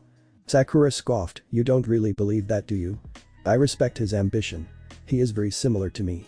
Sakura stared at Sasuke, obviously entranced, before asking, what do you mean? Sasuke frowned at her and wondered how the smartest girl in their class could be so dense before he told her, we're both orphans. He is probably the only person in our class that can understand me, so I will never doubt his ambition. Sakura looked like she wanted to protest that she understood his pain, but had enough sense to keep her mouth shut under his glare. He kept the glare up and watched her wilt for a moment before lying through his teeth, I would never date someone who was rude to him. Sasuke left her gaping like a fish to start clearing the other side of the main courtyard, while congratulating himself on a successful opening move in his plot to hook up Sakura and Naruto. Naruto appeared from the last of the streets a moment later, gasping for breath. He looked so exhausted no one protested when sat down against one of the buildings lining the central courtyard and waited for them to finish organizing the rest of the leaves. A few minutes later they had the leaves organized into a couple piles, and Sakura called out, Naruto, you can dismiss the clones now. Sasuke walked over to where Naruto was sitting when all of the clones called out, okay, and vanished into clouds of smoke. Sasuke was extremely confused when Naruto looked at him with a big smile stretching across his face. Sasuke offered Naruto a hand up, which Naruto took with an almost tearful, thank you. Sasuke pushed Naruto's somewhat creepy behavior from his thoughts and called out to Sakura, what now, team leader-san? Sakura fumbled a moment before saying, Captain Kakashi said to come get him when we got the leaves into piles. Team 7 walked to the Uchiha district gate where Kakashi sat in the shade, occasionally giggling while reading his orange book. When he saw them he called out, done already? I was just getting where Sophia-chan is about to get hammered by Roxanne when her sister decides to come onto the stage and… Sakura went beet red and then desperately interrupted before Kakashi could scar her forever, we don't want to hear about your perverted book. Then you don't want to hear about how Sophia-chan is joined by the great Kunoichi Taki after she saves Taki-chan from Killixen's long hard pole. Sakura's mouth worked back and forth, but she couldn't think of anything to say, so Naruto came to her rescue, Captain, that's really interesting, but we need to finish our mission. Kakashi muttered, no respect for art, before asking, what happened to your voice? Sasuke answered, overpowered wind technique. Kakashi quirked an eyebrow before he followed them into the central courtyard. Alright, I want you to ignite the piles with a fire technique. Sasuke rapidly made the signs for Grand Fireball, only to stop when Kakashi shouted, not that one. Kakashi rolled his eyes in irritation before signing horse, tiger, ram camping technique. Fire ignition. He spat a little line of fire that quickly set the leaves ablaze. Fire ignition is one of the basic camping techniques you are expected to master. Now each of you ignite one of the remaining piles so we can finish. Sasuke and Sakura looked nervously at each other before Sakura finally spoke up, Naruto, make sure that nothing flammable is in your path, like buildings or… Their caution was warranted a moment later when Naruto sent a 20-foot gout of flame down one of the streets. Sakura and Sasuke spent a moment chuckling uneasily before igniting their piles. The dry leaves burned quickly, leaving small piles of smoldering ash. Sakura watched her own pile of embers die out completely, then turned to ask Kakashi, Captain, should we sweep the piles up? If you want. I'm going to go ahead and report this as a successful first mission. Danzo-sama told me that you three are to report to ANBU headquarters tomorrow at 12 o'clock. Team 7 walked Kakashi leave before Sakura finally asked, I wonder why he wants us to go to ANBU headquarters. The other two members of the squad shrugged, and the three stood together silently until Sakura finally asked, so what now? Tree climbing. Tree climbing. Tree climbinche. Come on Sakura, my precious Raymond is at stake. DT. Danzo sat on the bench waiting for his team outside of the ANBU headquarters building, wondering if he should go forwards with his plans. The three members of Team 7 showed up together, they had obviously met earlier in the day. Danzo spent a moment wondering if it was because the Uchiha was teaching them tree climbing before rising from his seat. All three had decided to wear the uniform he had provided to the meeting. After a moment more observing them, he abruptly decided his original plan didn't require modifications and called out, good morning. They fell into line in front of him and responded as one, good morning, Danzo-sensei. It was time to teach Team 7 about emotions. He started his lecture, "Today I have a pair of very important lessons you need to learn before you advance any further as a ninja." The three looked at him attentively. Danzo knew every word he was about to say would be reported to the third Hokage. He couldn't say emotions were a hindering to a ninja without losing his position as Team 7 sensei, so he planned around it. His students were not rude. He spent a moment mentally reciting the line he had based his life off of, "You are the leaves basking in the sun, I am the roots that grow in the dark." And committed himself. The only indulgence he would allow his opinions was subtly framing his example, so not feeling any emotion came out superior to a superabundance of emotion. That was all he would do. He would use the eye to enforce the lesson itself, not his opinion, no matter how correct his opinion might be.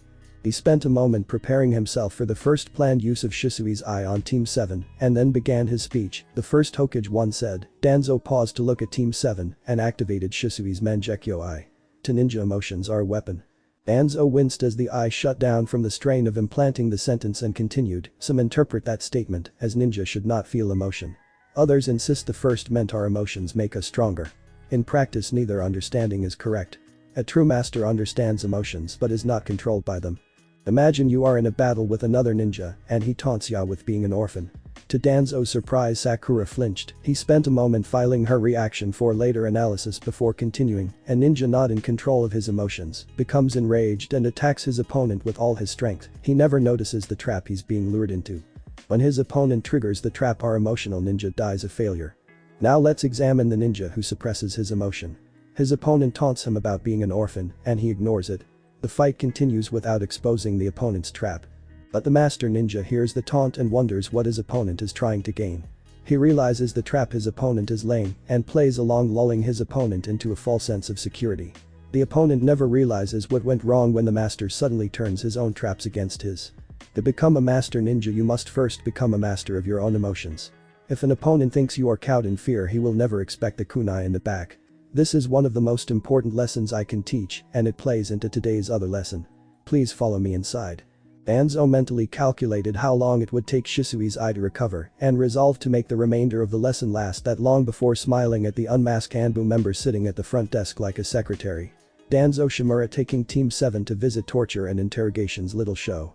The fake secretary and Danzo spent a moment enjoying the nervous expressions flickering across Team 7's face. He thought they did a fairly good job of controlling their emotions for a first try and turned back to the fake secretary. She smiled back at him and said, "Afternoon Danzo-sama, please sign in." The members of Team 7 were quiet as they walked ANBU headquarters' grey maze-like halls for the first time. Danzo called out to them. ANBU is the sword of the Hokage and reports only to him. But since the loss of the Uchiha, they have become more. The ANBU now serve as the police force of Konoha and handle the incarceration and punishment of criminals. Danzo opened the door labeled Torture and Interrogation Division and continued, "This includes executions." Ibiki met them in the hallway, and Danzo snapped off a salute. Danzo Shimura bringing Team 7 to witness the execution of prisoner number 1036. Ibiki returned Danzo's salute and gave the members of Team 7 a cold smile before replying, "You are just in time for the show, Danzo-san. I was wondering if you had changed your mind." Danzo was acutely aware that his reply to Ibiki's barb would be on the Hokage's desk by that night, but he couldn't do anything but stay the course. So he calmly met Ibiki's eyes and replied, "I am resolved. This is the best course for Team 7's development." Ibiki stared at him a moment and then nodded. Danzo ruthlessly suppressed a sigh of relief. The inevitable report to the Hokage would put him in the most favorable light possible. "The viewing room is this way. Remember, you cannot interfere in the proceedings in any way." Ibiki pushed open a door into a sparsely furnished room with grey walls and a big viewing window. Sakura gasped in shock, "Mizuki-sensei?" Naruto looked through the glass to see that the stay at Torture and Interrogation had not been good for the former instructor. His hands were bloody pulp that could never hold a weapon again, and the jagged lines carved into his face weren't much better. He was crying piteously in pain and occasionally jerking against his shackles. Naruto turned to Sakura and wondered if she was going to be okay. Sasuke found his voice first. "What did he do?" Danzo gave Naruto a meaningful look and then returned his gaze to Mizuki. Naruto sighed and then replied, "He was a traitor." Sakura managed to wrench her gaze away from Mizuki and look at Naruto. He winced. She looked like she was about to cry. He wanted to hold her hand and tell her it would be okay, but he knew Danzo would come down on him hard if he faltered in his explanation. "Did you guys wonder how I got this protector?" Sakura stuttered, "You said special circumstances." Then she gave him a sudden horrified look and snapped another glance at Mizuki. "When I failed the academy graduation test, Mizuki told me there was another way to become a genin. As a special test I had to infiltrate Old Man Hokage's mansion and steal a special scroll and learn a single technique from it. The Scroll of Seals is a collection techniques that the Hokage have made forbidden for various reasons, and Old Man Hokage guards it himself. I was successful in distracting the old man and stole the scroll before fleeing to the woods. I quickly started studying the scroll, eager to master a technique before Mizuki found me. Iruka-sensei found me a couple hours later. I thought I had passed the test. I was so proud when I told him I had learned the shadow clone. Danzo watched as Sasuke's eyes lit up at that bit of information, and he resolved to talk to the boy about exactly why shadow clone was dangerous. Naruto and Sakura were too distraught to notice. Iruka-sensei thought I was trying to prank the village in revenge for failing the graduation exam. When I told him that Mizuki had said I could graduate if I learned a skill from the Scroll of Seals, he realized Mizuki was a traitor. Unfortunately, Mizuki attacked us both moments later. Iruka-sensei took a couple kunai for me in the opening exchange. Naruto took a deep breath and forced his voice to calm before he continued, then Iruka-sensei took another really bad hit because I was too slow in running. Iruka-sensei couldn't fight Mizuki cause I was there, so I ran as hard as I could. Both Iruka and Mizuki set off in pursuit moments later. Iruka transformed into a copy of me and fooled Mizuki.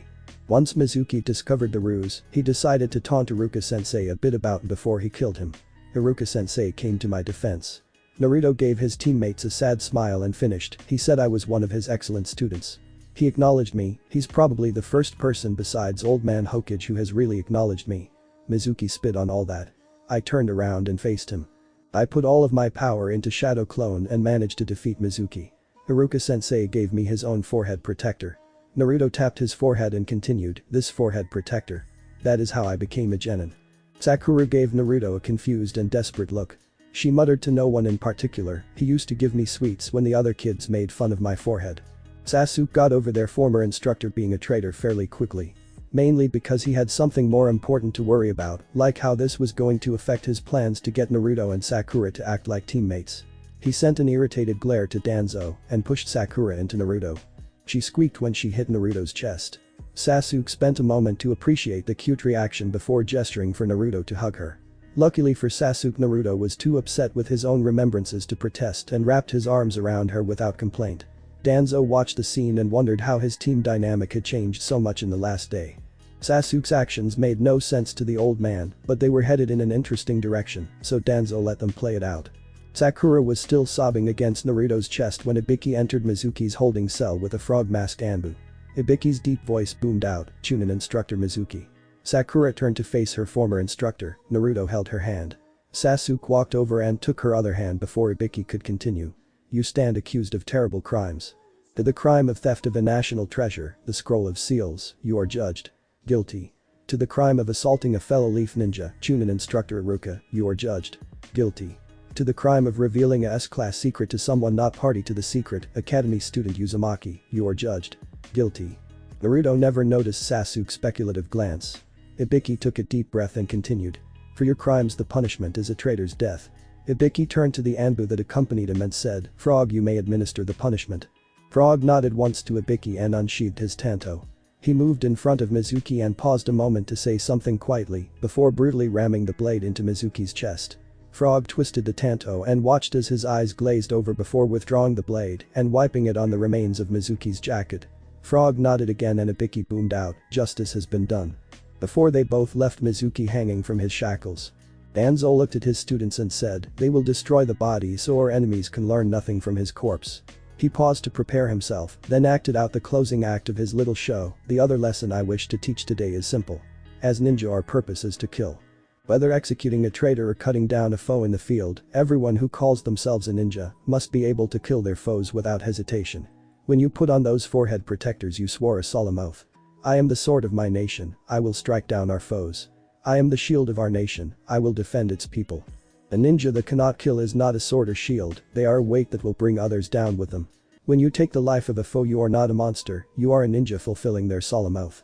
Never forget that." He marched in front of his 3 genin and demanded, "Now, swear that oath again in front of me with full knowledge of what it entails. Become ninja of the leaf and truth."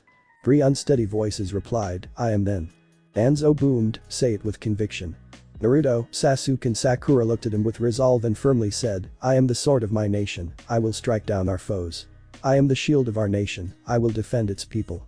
I accept your oaths." Danzo stared at them a moment and wondered again if this was the correct course before announcing, "Ninja must kill. That is why before I will let this team go on a mission that involves combat, you will each serve as an executioner for a traitor or criminal that the Hokage has sentenced to death. You are dismissed. I suggest you discuss this with one another." DT. Danzo was still in the observation room when the ANBU reached him. He suppressed a grin. Sarutobi had received word too late. Shisui's eye had already recovered. He hoped that the upcoming discussion would not require him to use the eye. He suspected that if he had to use it against Sarutobi, his chance of success was less than 40%. If he gambled on those odds and failed, the village would suffer. He followed the ANBU into the Hokage's office. Sarutobi was waiting for him behind a desk suspiciously clear of paperwork. When he saw Danzo enter, he took a large drag on his pipe before dismissing the ANBU. As soon as the silent seals were up, he roared, "What in the hell do you think you were doing, Shimura? The same thing the second did for us." Sarutobi visibly reined himself in and reminded himself that Danzo was not someone he could intimidate with a bit of anger. "We were at war. The bandit's blade is just as lethal as a soldier's. They are just children." Danzo let a little bit of his anger show and turned Sarutobi's own words against him, then stripped them of their ranks. "Children have no place in a ninja force. The will of fire states every true Kahona shinobi must love, believe, cherish and fight for the village's sake." For a moment Sarutobi looked like a very old man, then he gave Danzo a crooked smile and asked, "Do you still believe in that will we inherited from sensei?" Danzo suppressed a smirk. He had dodged any punishment without having to gamble on the eye. His expression betrayed nothing to Sarutobi when he honestly replied, "Two will pass the will down to those three, and I will fight for my village." Danzo sat in one of the Hokage Tower's larger meeting rooms, struggling to understand Naruto's nigh incomprehensible handwriting while waiting on the other jounin with a rookie genin team. Naruto had submitted a rather interesting analysis of the limitations of the body flicker and substitution techniques, including the reasons they were of limited application in combat and how to overcome those limitations. Unfortunately, it was all written in a chick scrawl. Danzo was convinced that if they could train the rest of the Leaf Ninja to read Naruto's writing, then they would gain a totally secure method of communication. For frustrating minutes later, the Hokage entered the room, and Danzo gladly closed the scroll before making a mental note to forward it to Root Cipher and Decryption Department. Danzo stood with the other two jounin and saluted the Hokage, "Sir." "At ease." Sarutobi waited for Danzo and the others to return to their seats before he continued, "Since this is the first quarterly report and you have not had your genin teams the entire quarter, I want a general overview of your team's status before you begin to report on specific members. Who would like to go first?" Asuma and Kurenai both started to speak, then looked at each other and blushed. Danzo allowed himself an eye roll at the lover's moment and waited for them to figure out who would report first. Finally Asuma began, "Jounin Asuma Sarutobi reporting for Team 10. Team 10 has completed 17 D rank missions and 1 C rank mission since its formation. Like their parents, the team is best suited for a capture and interrogation role, and I am training them in that direction. As expected from the second generation of the Ino Shikacho trio, the team possesses notable teamwork." Asuma looked at his father to see if the overview was sufficient before continuing, "Genin Shikamaru Nara defaults into the leadership role in combat situations, though he is unwilling to be assertive outside of combat. I am leaving most of his training to his clan and instead focusing on helping him develop mentally. I circumspectly tested his IQ and he is a genius." Sarutobi looked at his son sharply and asked, "So were the academy results incorrect?" Asuma shook his head, "I doubted. He probably thought it was troublesome and didn't put very much effort into academy assignments. That kid is like an old man. He likes to take things slowly." Danzo wondered if that was a nice way to call a student lazy before asking, "So what is his projected development?" He has mastered the shadow bind to Yoshino-sen standards, and she currently has him working on mastering the shadow imitation. Otherwise she is focusing on increasing his chakra capacity by making him capture deer for the clan pharmaceuticals. I intend to enroll him in the ANBU investigations course the next time a session begins if he meets the requirements, or you will waive them, Hokage-sama." Danzo resisted a snort. It was obvious which of the two would occur. Even with their checkered past, Sarutobi wouldn't refuse his son something like that. "I will consider it. What of the other members of your team?" "Genin Chouji Akimichi is the team's sole heavy combatant. Physically he is a monster, his raw strength is Chunin level easily. Unfortunately he lacks the confidence to use it effectively, so his taijutsu is mediocre for a genin. He can currently perform his clan's multi-size technique and calorie control technique, but according to his father, he is a long way from achieving mastery of either. When the team confronted a pair of Yakuza toughs during our C-rank protection mission, he utilized one of his family's food pills to augment his strength. Aren't those extremely dangerous?" Kurenai interrupted. Danzo's kept his face calm but wondered, what were you doing during this? I have been assured by Chaoza-san that although the food pills are dangerous, the first pill won't cause any lasting harm. According to him, the pill get their bad reputation because consuming the third food pill is tantamount to opening the 8 gates. I intend to let Chaoji to continue training in his clan's techniques. I am trying to boost his confidence and am giving him supplementary taijutsu lessons. As you know, my third genin is Ino Yamanaka. She is suited for reconnaissance and espionage. She is extremely effective at getting information out of people, though I would recommend against formal interrogation training at the moment. Among my 3 genin, she is best with a standard academy ninjutsu, but her taijutsu is lacking. Her chakra pool is larger than Shikamaru's, but smaller than Chaoji's. During the fight with Yakuza, she used her clan's mind-body switch technique to sow confusion, but left her body vulnerable.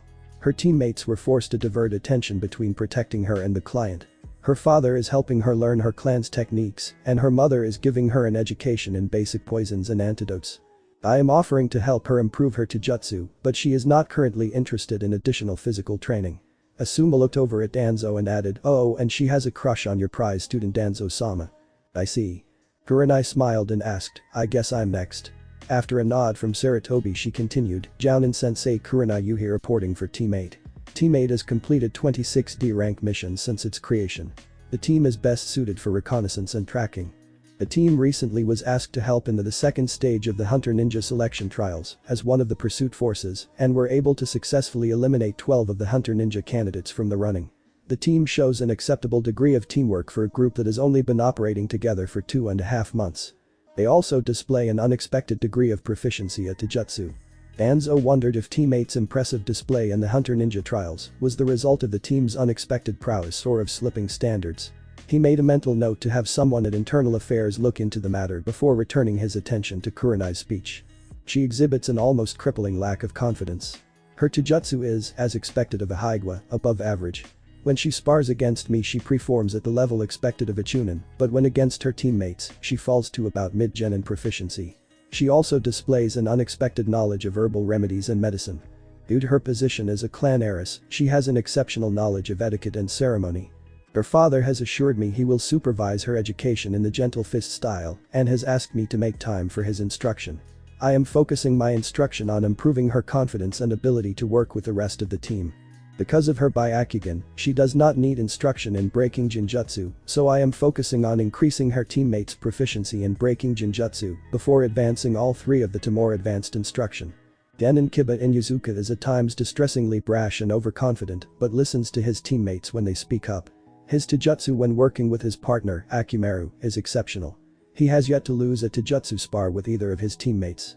In fact, I would match him up favorably against most new Chunin in a taijutsu-only spar. He has an exceptional amount of chakra for a genin and the worst chakra control I have ever seen, though I hear one of your students is worse, Danzo-sama. I haven't heard that. Danzo watched Kurenai flush a bit before continuing. He is learning collaboration techniques from his clan, but according to Tsume-san, Orochimaru is currently too young to learn most of the more powerful clan techniques. I am working on his attitude and trying to get him to think before he jumps into a situation that he can't handle, but it is a slow effort. His poor control makes the Jinjutsu release technique extremely difficult for him, and I am spending a great deal of time trying to bring his skill with it up to par. Unlike the other 2 genin, Shino Aburam is a bit of a mystery. When I received his profile from the academy, I almost complained of negligence. They had him listed within 2 spots of dead middle in every category. Every teacher's comment in his file can be summed up as he is quiet. I'm glad I didn't complain because in these last 2 months I haven't done much better. He responds politely when spoken to and volunteers nothing. So he is like his father. I don't think that is a fair comparison. While he shares many traits with the rest of the clan, such as his love for observing insects, I doubt he acts in such an unusual manner because of Aburam logic.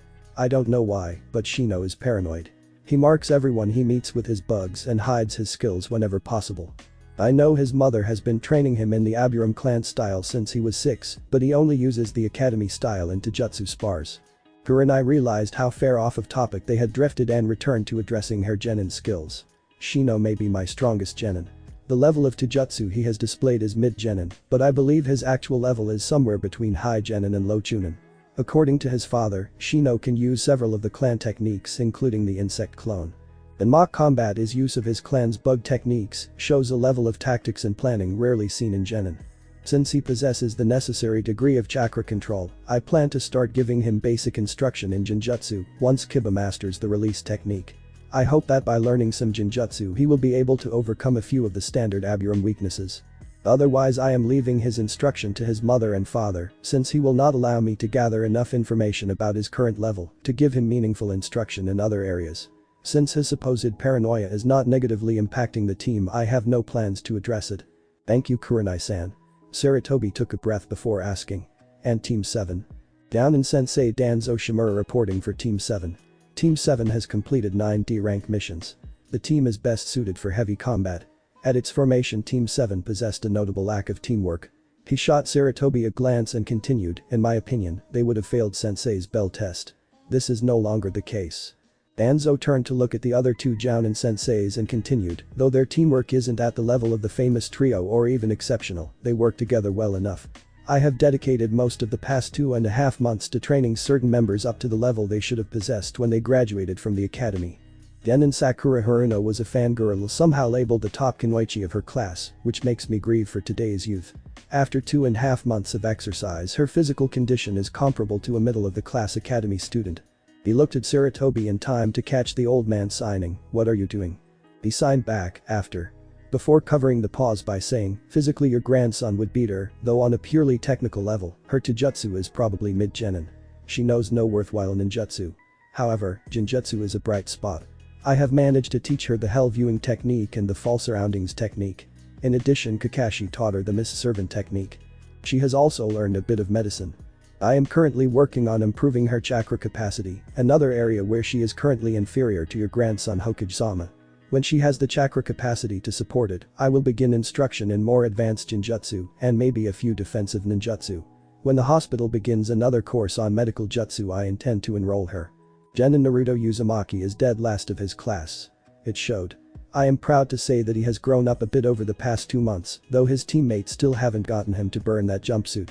His physical strength is in line with a genin, but his taijutsu isn't. In fact, I'm fairly sure he skipped several of the more important academy taijutsu lessons, like the ones where you learn how to punch and kick.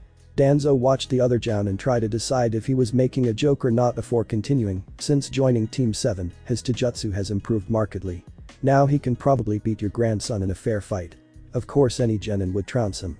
When he graduated, his control could be charitably described as horrible. After months of hard work he has improved it to merely bad, but he still can't perform the basic clone technique.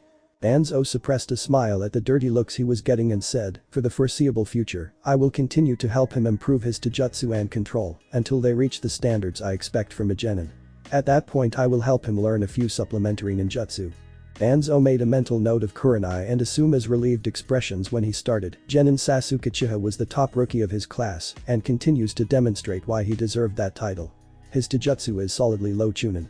When I received him, his chakra capacity was chunin level. He had enough to perform the grand fireball technique. However, his large capacity came with the standard control issues, so we have mainly worked on the basic chakra control exercises. He has completed tree climbing and water walking, though I wouldn't say he has mastered either. He has not unlocked his Sharingan and lacks the control required for Jinjutsu without it, so after teaching him the release technique, that subject has been largely left alone. For the immediate future I intend to help him continue improving his control. Kakashi plans to help him learn a few other ninjutsu to improve his library, but he has been having trouble teaching techniques he copied in the first place. I assume that problem will disappear when Sasuke unlocks his own Sharingan. Once I am satisfied by Sasuke's control, I intend to start him on elemental manipulation. He paused a moment and thought, then added, "I know that if he has lightning, Kakashi wants to teach him the Chidori." Asuma protested, "You intended to teach a genin elemental manipulation?" Danzo kept the annoyance off his face and answered, "Yes." Sarutobi broke the awkward silence, "Thank you for your time. Shimura-san, will you stay behind a moment please?" Danzo watched Asuma and Kurenai file from the room and wondered if they had drawn the conclusions he wanted them to. Sarutobi was kind enough to wait for them to leave completely before asking, "What was that about?" "If my team continues to progress at this rate, they will be ready for the Chunin exams should they want to compete. No point in tipping off the competition." "So you lied to my Jounin so your team would gain an advantage in a competition they might or might not be in?" Danzo put on his "I'm innocent" and said, "Lied. I'm not sure why, but his taijutsu really is that bad and he is improving slower than I expected. Worse, I might have been overly generous when describing his control." Sarutobi did not look amused. Danzo finally admitted, I just might have forgot to mention a few things he excels in. So how much have they really improved? Danzo pulled out the written assignment he had given to Naruto and handed it to Sarutobi. He pulled open the scroll and spent a couple minutes frowning at the scroll before saying, you taught them cryptography. Danzo ruthlessly suppressed a chuckle. His handwriting is that bad. He frowned a moment then made a mental leap, when I start Sakura on seals I'm going to include Naruto in the lessons. He doesn't have the math background for it, but he might have inherited the Uzumaki talent, and even if he has no aptitude for it his handwriting will improve. Oh, you're going to teach the two genin you made out to be worthless, something as complicated as sealing without offering it to your prized student, the Uchiha. He joked. When it didn't elicit a response he continued, have your worries about his mental stability panned out? Actually that's something I'm still confused by. After their first mission he totally reversed his stance on his teammates. I know he's still obsessed with killing his brother, but somehow that obsession has helped the team stabilize. Also watching him try to set up Sakura and Naruto as a couple is one of the funniest things I have ever had the pleasure of watching. Sarutobi coughed and returned to the original subject, so how is Naruto? Danzo quirked an eyebrow, oh so you don't want to hear about Sakura. Sarutobi gave Danzo an irritated look, so he answered, I have been working on covering the holes in his academy education, he is up to where he actually should be in history and math now.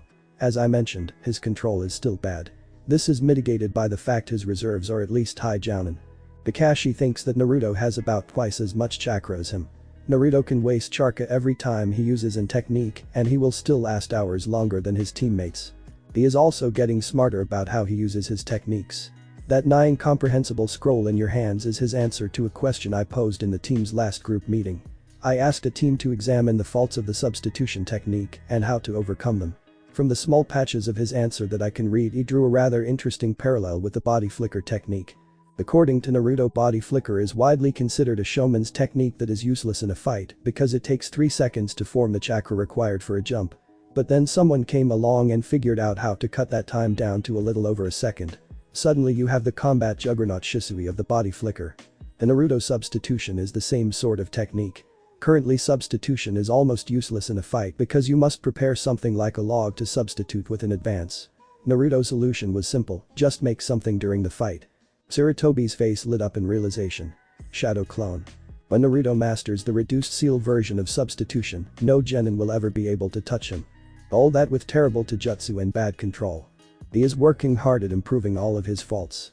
Danzo paused a moment then said, Sakura's solution was almost as interesting as Naruto's. She followed the same logic as him but came to an entirely different conclusion. She decided why not just substitute with something that is already there. Danzo grinned and delivered a little bombshell, she managed to substitute herself with a pocket of air. What?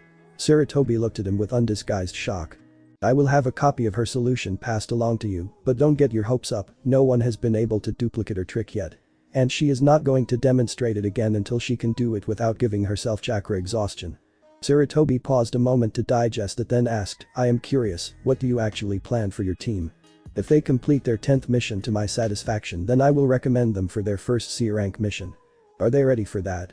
Everyone but Naruto can water walk and he will have it down in another week or two. Working together they are a match for any chunin and they all fulfilled my other requirement. Sarutobi's irritated frown was back. Naruto was inconsolable for days after that. Better here than in the field. You heard your son's report, his genin were not willing to kill their foes and they were driven to the point where they had to use something dangerous to capture a pair of Yakuza. Team 10 should have won that fight easily. Sarutobi changed the subject, how does Team 7 stack up against the other two teams? Well, I don't know that much. I know you have route reporting on the other teams.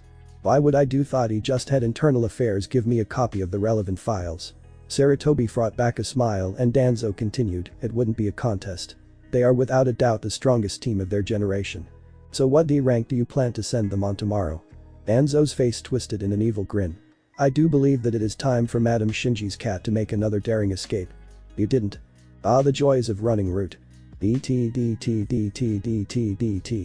Kakashi has not returned from his mission yet, so I will be pretending to supervise you on today's mission. Danzo pulled out a red D rank scroll and said, we have been asked to retrieve Madame Shinji's lost cat, Tora. He can be identified by the red ribbon on his right ear. Sasuke are the team leader for this mission. He paused a moment then added, dismissed. Yes, Danzo-sensei. Danzo gave his team a small smile and sat down on the bench. According to Sai, Tora was in fine form. He would have time to grade those essays on the implications of different types of terrain. Naruto waited for Danzo to be out of earshot before asking, so what's the plan? Sasuke shrugged then said, not a clue. Do you know anything about this cat? Sakura looked like she wanted to say something, then sighed and admitted, nope. Naruto just shook his head. We could just do what we do every time. Stupid, throw shadow clones at the problem until it goes away. Jerk. Naruto tried to scowl at Sasuke, but despite his efforts one side of his lip kept ticking upwards into a smile. For a moment his teammate stared at him. Then Sakura bust out laughing. A moment later Sasuke and Naruto joined in. When they recovered, Sasuke instructed, 10 pairs of 2, have them sweep the village from the north. Meanwhile the 3 of us will go to the market district and ask around. Naruto spent a moment carefully metering his chakra, trying to minimize the amount he wasted, before shouting shadow clone. 20 copies of Naruto appeared in puffs of smoke around him. At Naruto's urging, the clones lined up and he gave them a few additional instructions. Alright, when you find the cat, one of you dismisses after you grab it. The other gets to hold onto it until we come pick it up and deliver it to Madame Shinji ourselves. You guys might as well relax, since we're going to find it in moments. Believe it. Sasuke watched the Naruto clones run off towards the northern edge of the village for a moment then said, did your clone just try to one-up us? Naruto shrugged. Want to take them up on that offer, Sakura-chan? She equivocated. Sasuke-kun is the team leader. Well, what do you say, oh great team leader? Sasuke frowned a moment and thought, if Danzo-sensei catches us screwing around on a mission, he might not let us go on a C rank, and I can't put up with D ranks any longer. Somehow he always catches us too. How does he do that? Sasuke forced himself back onto the subject at hand before he got too far onto a tangent and said, we can grab something quick if we do it, while asking about the cat. Naruto's eyes lit up, but Sakura interrupted him before he could open his mouth, no ramen. Sakura-chan, that's heresy. Sasuke decided, dango it is. Before Naruto began to extol the various benefits of ramen. They made it to the market district before Naruto asked, so who's buying? He spent fraction of a second looking at his teammates' expressions before shouting, nodded. Sakura gave Sasuke a set of puppy dog eyes and said, will you do it, Sasuke-kun? Sasuke resisted the urge to rub his temples and said, why don't we play rock paper scissors for it instead? He might not have his Sharingan, but he could still read hand motions better than the other 2 members of Team 7. All 3 members of Team 7 chanted, rock, paper, scissors, shoot. And signed while trying to read their opponents. Naruto's hand reached the center a fraction of a second before he could finish changing his rock into scissors, leaving him the loser against his Sakura and Sasuke's last second decision to both choose paper. He hung his head in defeat and asked, so what do you want? Sakura handed him a few pills and said, chestnut please. Sasuke paid him and said, I want soy, remember to ask the owner about the cat. Naruto sighed, he wouldn't be able to find chestnut-flavored dango at one of the street vendors. He would have to go visit that specialty shop at the end of the street. The shop was small but well furnished with small booths separated by paper hangings. He ignored the seating and walked over to the takeout counter. The owner of the shop saw him come in and met him at the counter a second later. The owner stared at him a moment before finally asking in a gruff voice, what will you have? Naruto was about to ask about the runaway cat when he saw a flash of purple hair that blasted the question from his mind and made his eyes snap wide open in shock. That crazy exhibitionist lady who had slammed his clone into her cleavage was sitting, fully clothed, calmly eating dango in a pretty pink and white kimono. He stuttered, Anko. 1 order of red bean paste coming up. That snapped Naruto out of his shock. He quickly corrected the owner with a gesture to a pretty purple-haired Kunoichi. No, I meant that Anko. Oh, Mitarashi-san. What about her? He waved his arms wildly as his powers of speech failed him. Sheskemono. Oh that. Her tea ceremony club meets today. He looked at the line building up and gave Naruto an irritated look before asking, so what will you have? Naruto answered, 2 chestnut and a toasted soy please. As he tried to understand the implications of Anko being in a tea ceremony club. By the time he collected his order, Naruto had realized that he knew almost nothing about the purple-haired Kunoichi and resolved not to form opinions off of a single meeting. He frowned, Danzo-sensei would be disappointed in me. The sudden burst of memories from a dismissed clone forced him to shift attentions. He ran to where Sasuke and Sakura were talking to a street vendor and said, they found it. Naruto and Sasuke started running, leaving Sakura behind when she paused to bow before the vendor and said, thank you ma'am, before chasing after her teammates. Then Sasuke, Naruto and Sakura were about to turn into the ally they heard Naruto's clone shout in pain. The members of Team 7 all abruptly stopped. A second later a brown cat with a red ribbon sprinted from the ally. A Naruto clone stumbled out a second later and said, that isn't a cat, it's a demon, before vanishing into a cloud of smoke. Sasuke spent a moment wondering, how did a cat beat a ninja? Then suddenly realized their quarry was getting away and shouted, after it. Sasuke and Sakura started sprinting after the cat. A moment later Naruto pushed away the sudden phantom pains assaulting his face and joined the hunt. Sasuke reached the cat first and made a lunging grab. Tora jumped in time to slap Sasuke in the face with his bushy tail. That proved to be a mistake on the cat's part. Sakura managed to grab a hold of the tail before Tora could withdraw it. Sakura squeezed hard and yanked the cat back when it tried to jump away. The cat made a pained yelp and turned on Sakura. For the first time since Danzo had decided to give them mandatory uniforms, Sakura was completely and unabashedly grateful for the heavy green jacket. Tora's claws couldn't pierce the heavy green fabric, so he sent an angry swipe at her face. Sakura dropped Tora and grabbed where the little demon had scratched her cheek. Tora tried to dive through Sakura's legs while she was occupied, but Naruto was waiting on the other side. Tora performed an abrupt about-face to dodge the blonde and ran right into Sasuke's waiting arms. Sakura glared at the cat Sasuke was holding tightly while Naruto rubbed antiseptic into her wound. She managed to suppress the urge to twist Tora's little neck and thought, that little demon made me look bad to Sasuke-kun, I have to make it pay. When Naruto finished taping on a small piece of gauze, she rapidly formed a series of hand signs and whispered, demonic illusion, hell viewing. She watched with satisfaction as Tora's body went stiff. When the little beast started twitching and malicious grin spread over her face. Sasuke and Naruto stared at their teammate smile before independently coming to the same conclusion, scary.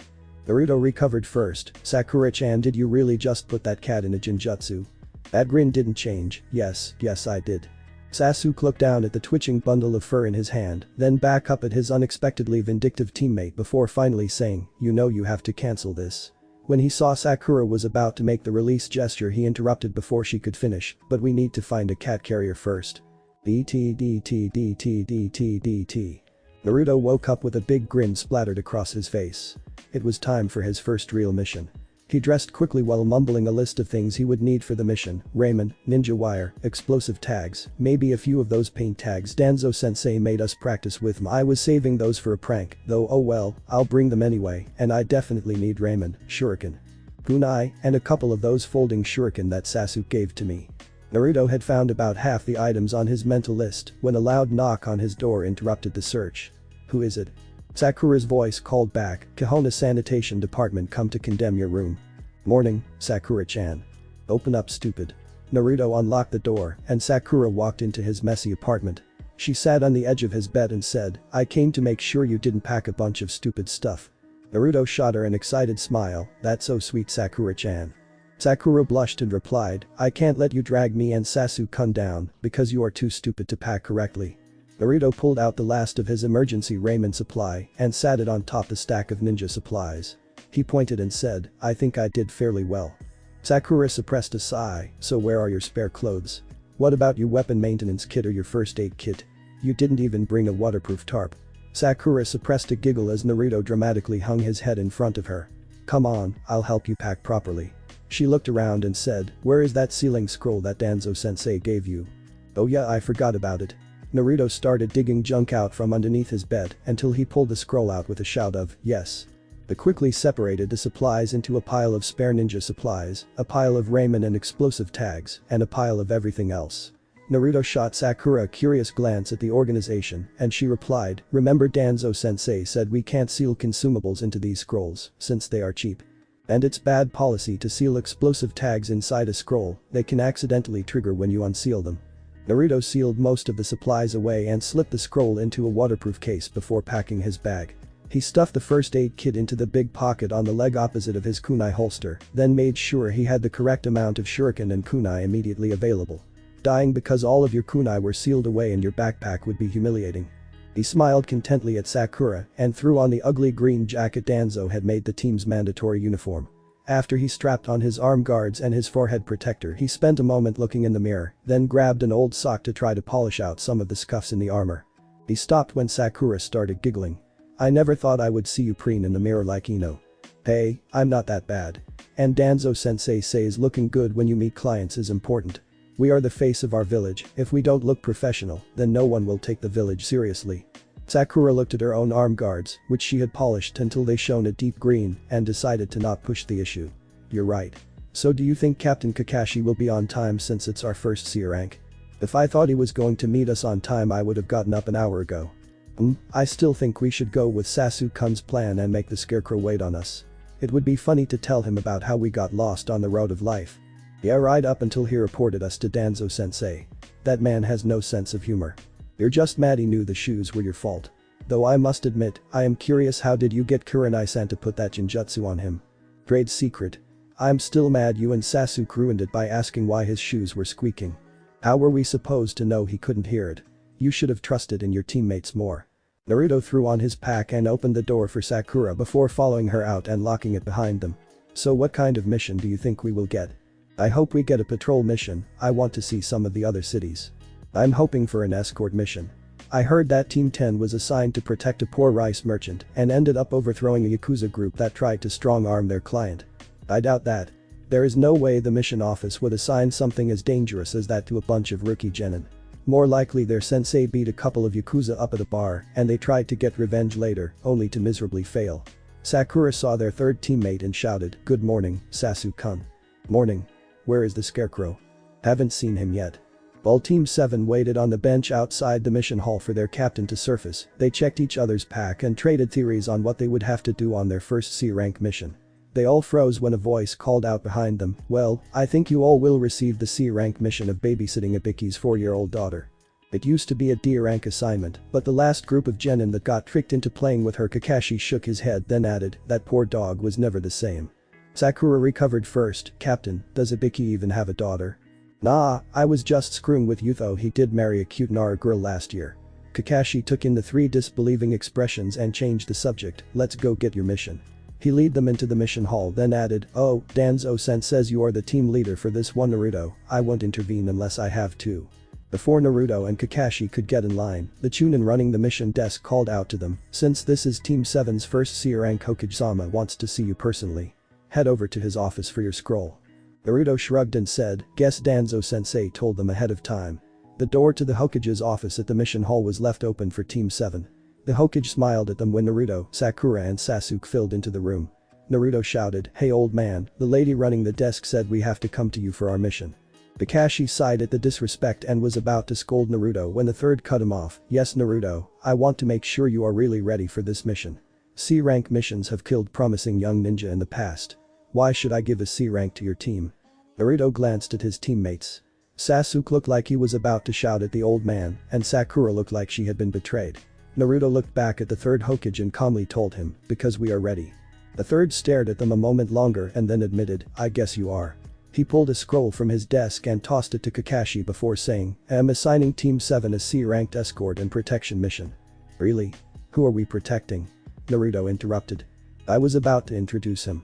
He turned to the door to the civilian waiting area and said, "You can come in now, Tazuna-san." Sakura cringed when a middle-aged man with gray hair who stunk of sweat and booze stumbled into the room. He took one look at his escort and grabbed his sake bottle. After a couple drinks for fortification he finally asked, "What's this?" They took another drink and shouted, "They are all a bunch of super brats." He wiped the trail of sake running from his with the towel he had around his neck and turned to the Hokage, especially the shortest one with the stupid-looking face. Naruto watched with bile fascination. Tazuna swung around and shouted, "Are you really a ninja?" When Naruto didn't respond he took a step and shouted, "Hey." Suddenly Naruto realized something and asked his teammates, "I'm the shortest one, aren't I?" "Yep." Sasuke grabbed onto Naruto's wrist before he turned the drunk into a pincushion and angrily whispered, "We can't kill the person we are supposed to protect, idiot." Naruto clenched his teeth and managed to nod when Tazuna continued his drunken rant, "I am the super expert bridge builder Tazuna." He took another drink and mumbled, "I expect you to provide me with super protection until I get back to my country and complete the bridge." Tazuna walked from the mission hall, and after a moment Team 7 followed him. As Naruto was about to step out of the office, he turned and told the Hokage, "Just so you know old man, in revenge for this I'm teaching Konohamaru how to use explosive tags the next time I see him." With a flourish Naruto strode out from the room leaving a shivering Hokage behind. Team 7 walked in silence to the village gates as their client ranted about how super he was. Sasuke was seriously reconsidering his decision to stop Naruto from killing the moron. Sakura happily zoned the old man out and was looking forward to seeing another country for the first time. When they walked through Konoha's massive gates, Naruto turned to his teammates and said, "You know this is the first time I have ever left Konoha." Unfortunately he said it loud enough for Tazuna to hear. The man stumbled over to Kakashi and shouted, "Am I really going to be safe with this brat?" Naruto clenched his fists and managed to calm himself enough to think, "I'm the team leader, I have got to stop this.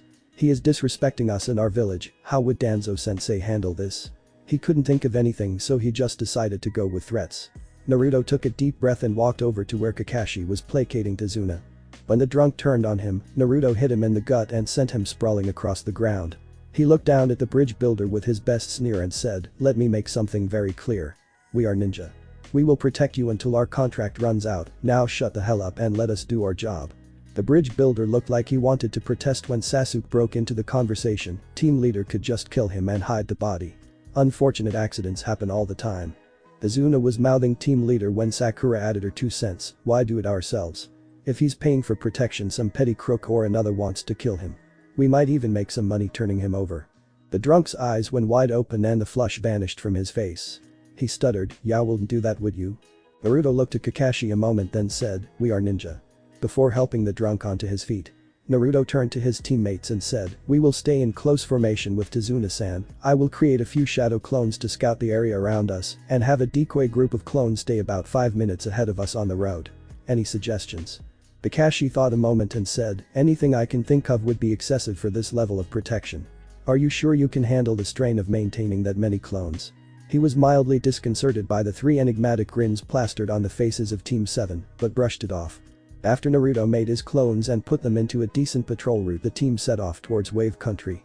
They walked quietly a long ways before Sakura finally broke the silence. "Tazuna-san, you're from Wave Country, right?" The bridge builder grumbled, "What about it?"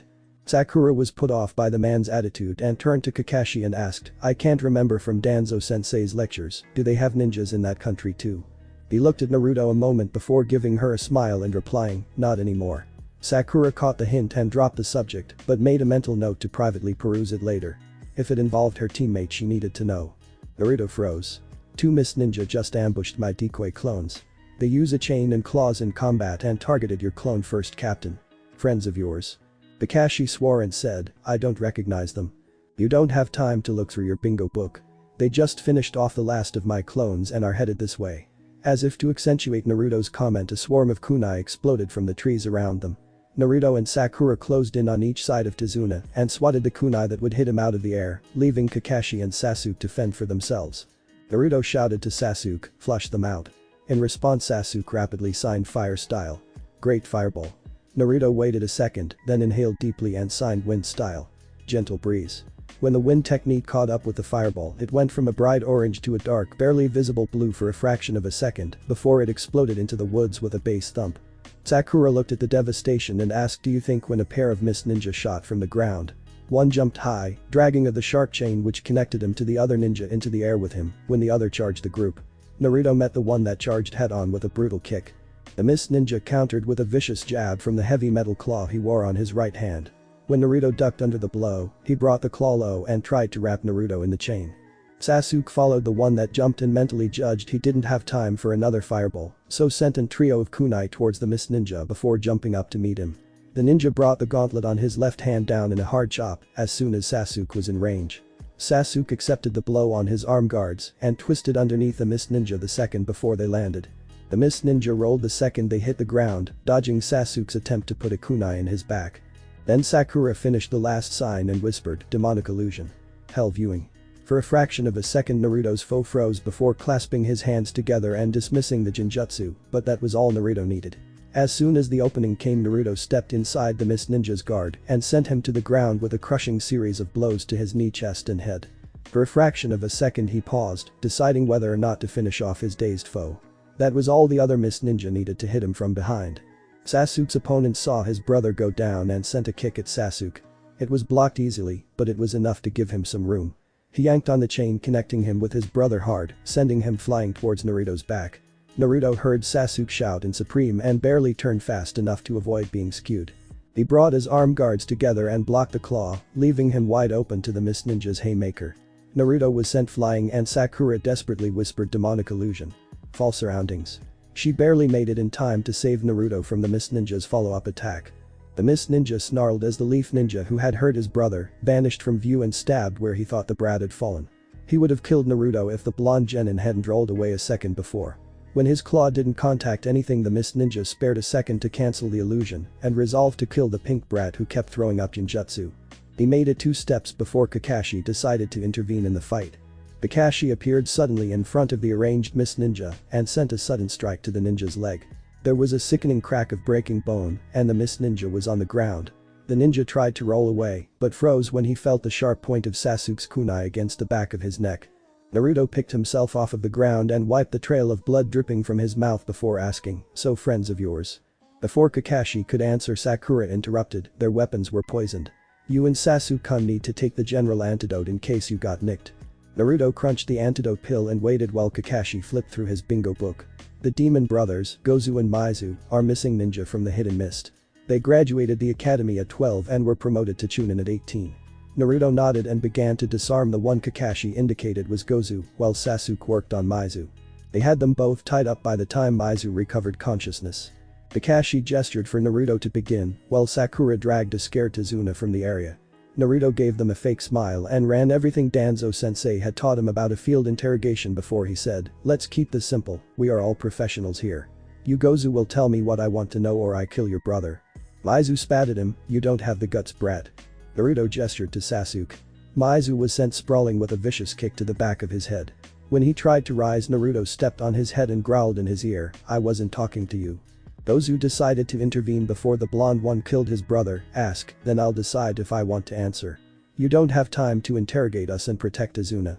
Kakashi's eyes widened a bit and Naruto's smile was back, "You just told me everything I needed to know. Sasuke, can you watch them for a bit? The captain and I need to have a little discussion with Tazuna." Sasuke asked, "Why don't we just kill them?" But there wasn't really any force behind the question. "Their live bounty is higher." "Fair enough." Tazuna was waiting with Sakura a bit up the road. Sakura saw their serious expressions and wondered what they had learned. Her question was answered a moment later when Naruto asked, "Tazuna-san, would you kindly explain why 2 missing ninja from the Hidden Mist are trying to kill you?" Tazuna started to sweat a bit and denied, "They didn't have anything to do with me." "Oh, then why do 2 missing ninja know your name?" Tazuna's mouth worked like a fish for a moment, then he sighed and said, "A super dangerous man is after my life." Kakashi, Naruto and Sakura gave him very level looks. Tazuna winced, then continued, "You have probably at least heard of his name. The wealthy shipping magnate, a man named Gato." "Crap." Naruto gave Sakura a strange look after the unexpected outburst, then asked, "Okay, what do you know, Sakura-chan?" "He was on that list of people that Danzo-sensei made me memorize. He is an incredibly rich man with no allegiance or moral framework. Sensei's notes advise that if we needed supplies and are unable to use the normal sources, Gato will sell almost anything for a price."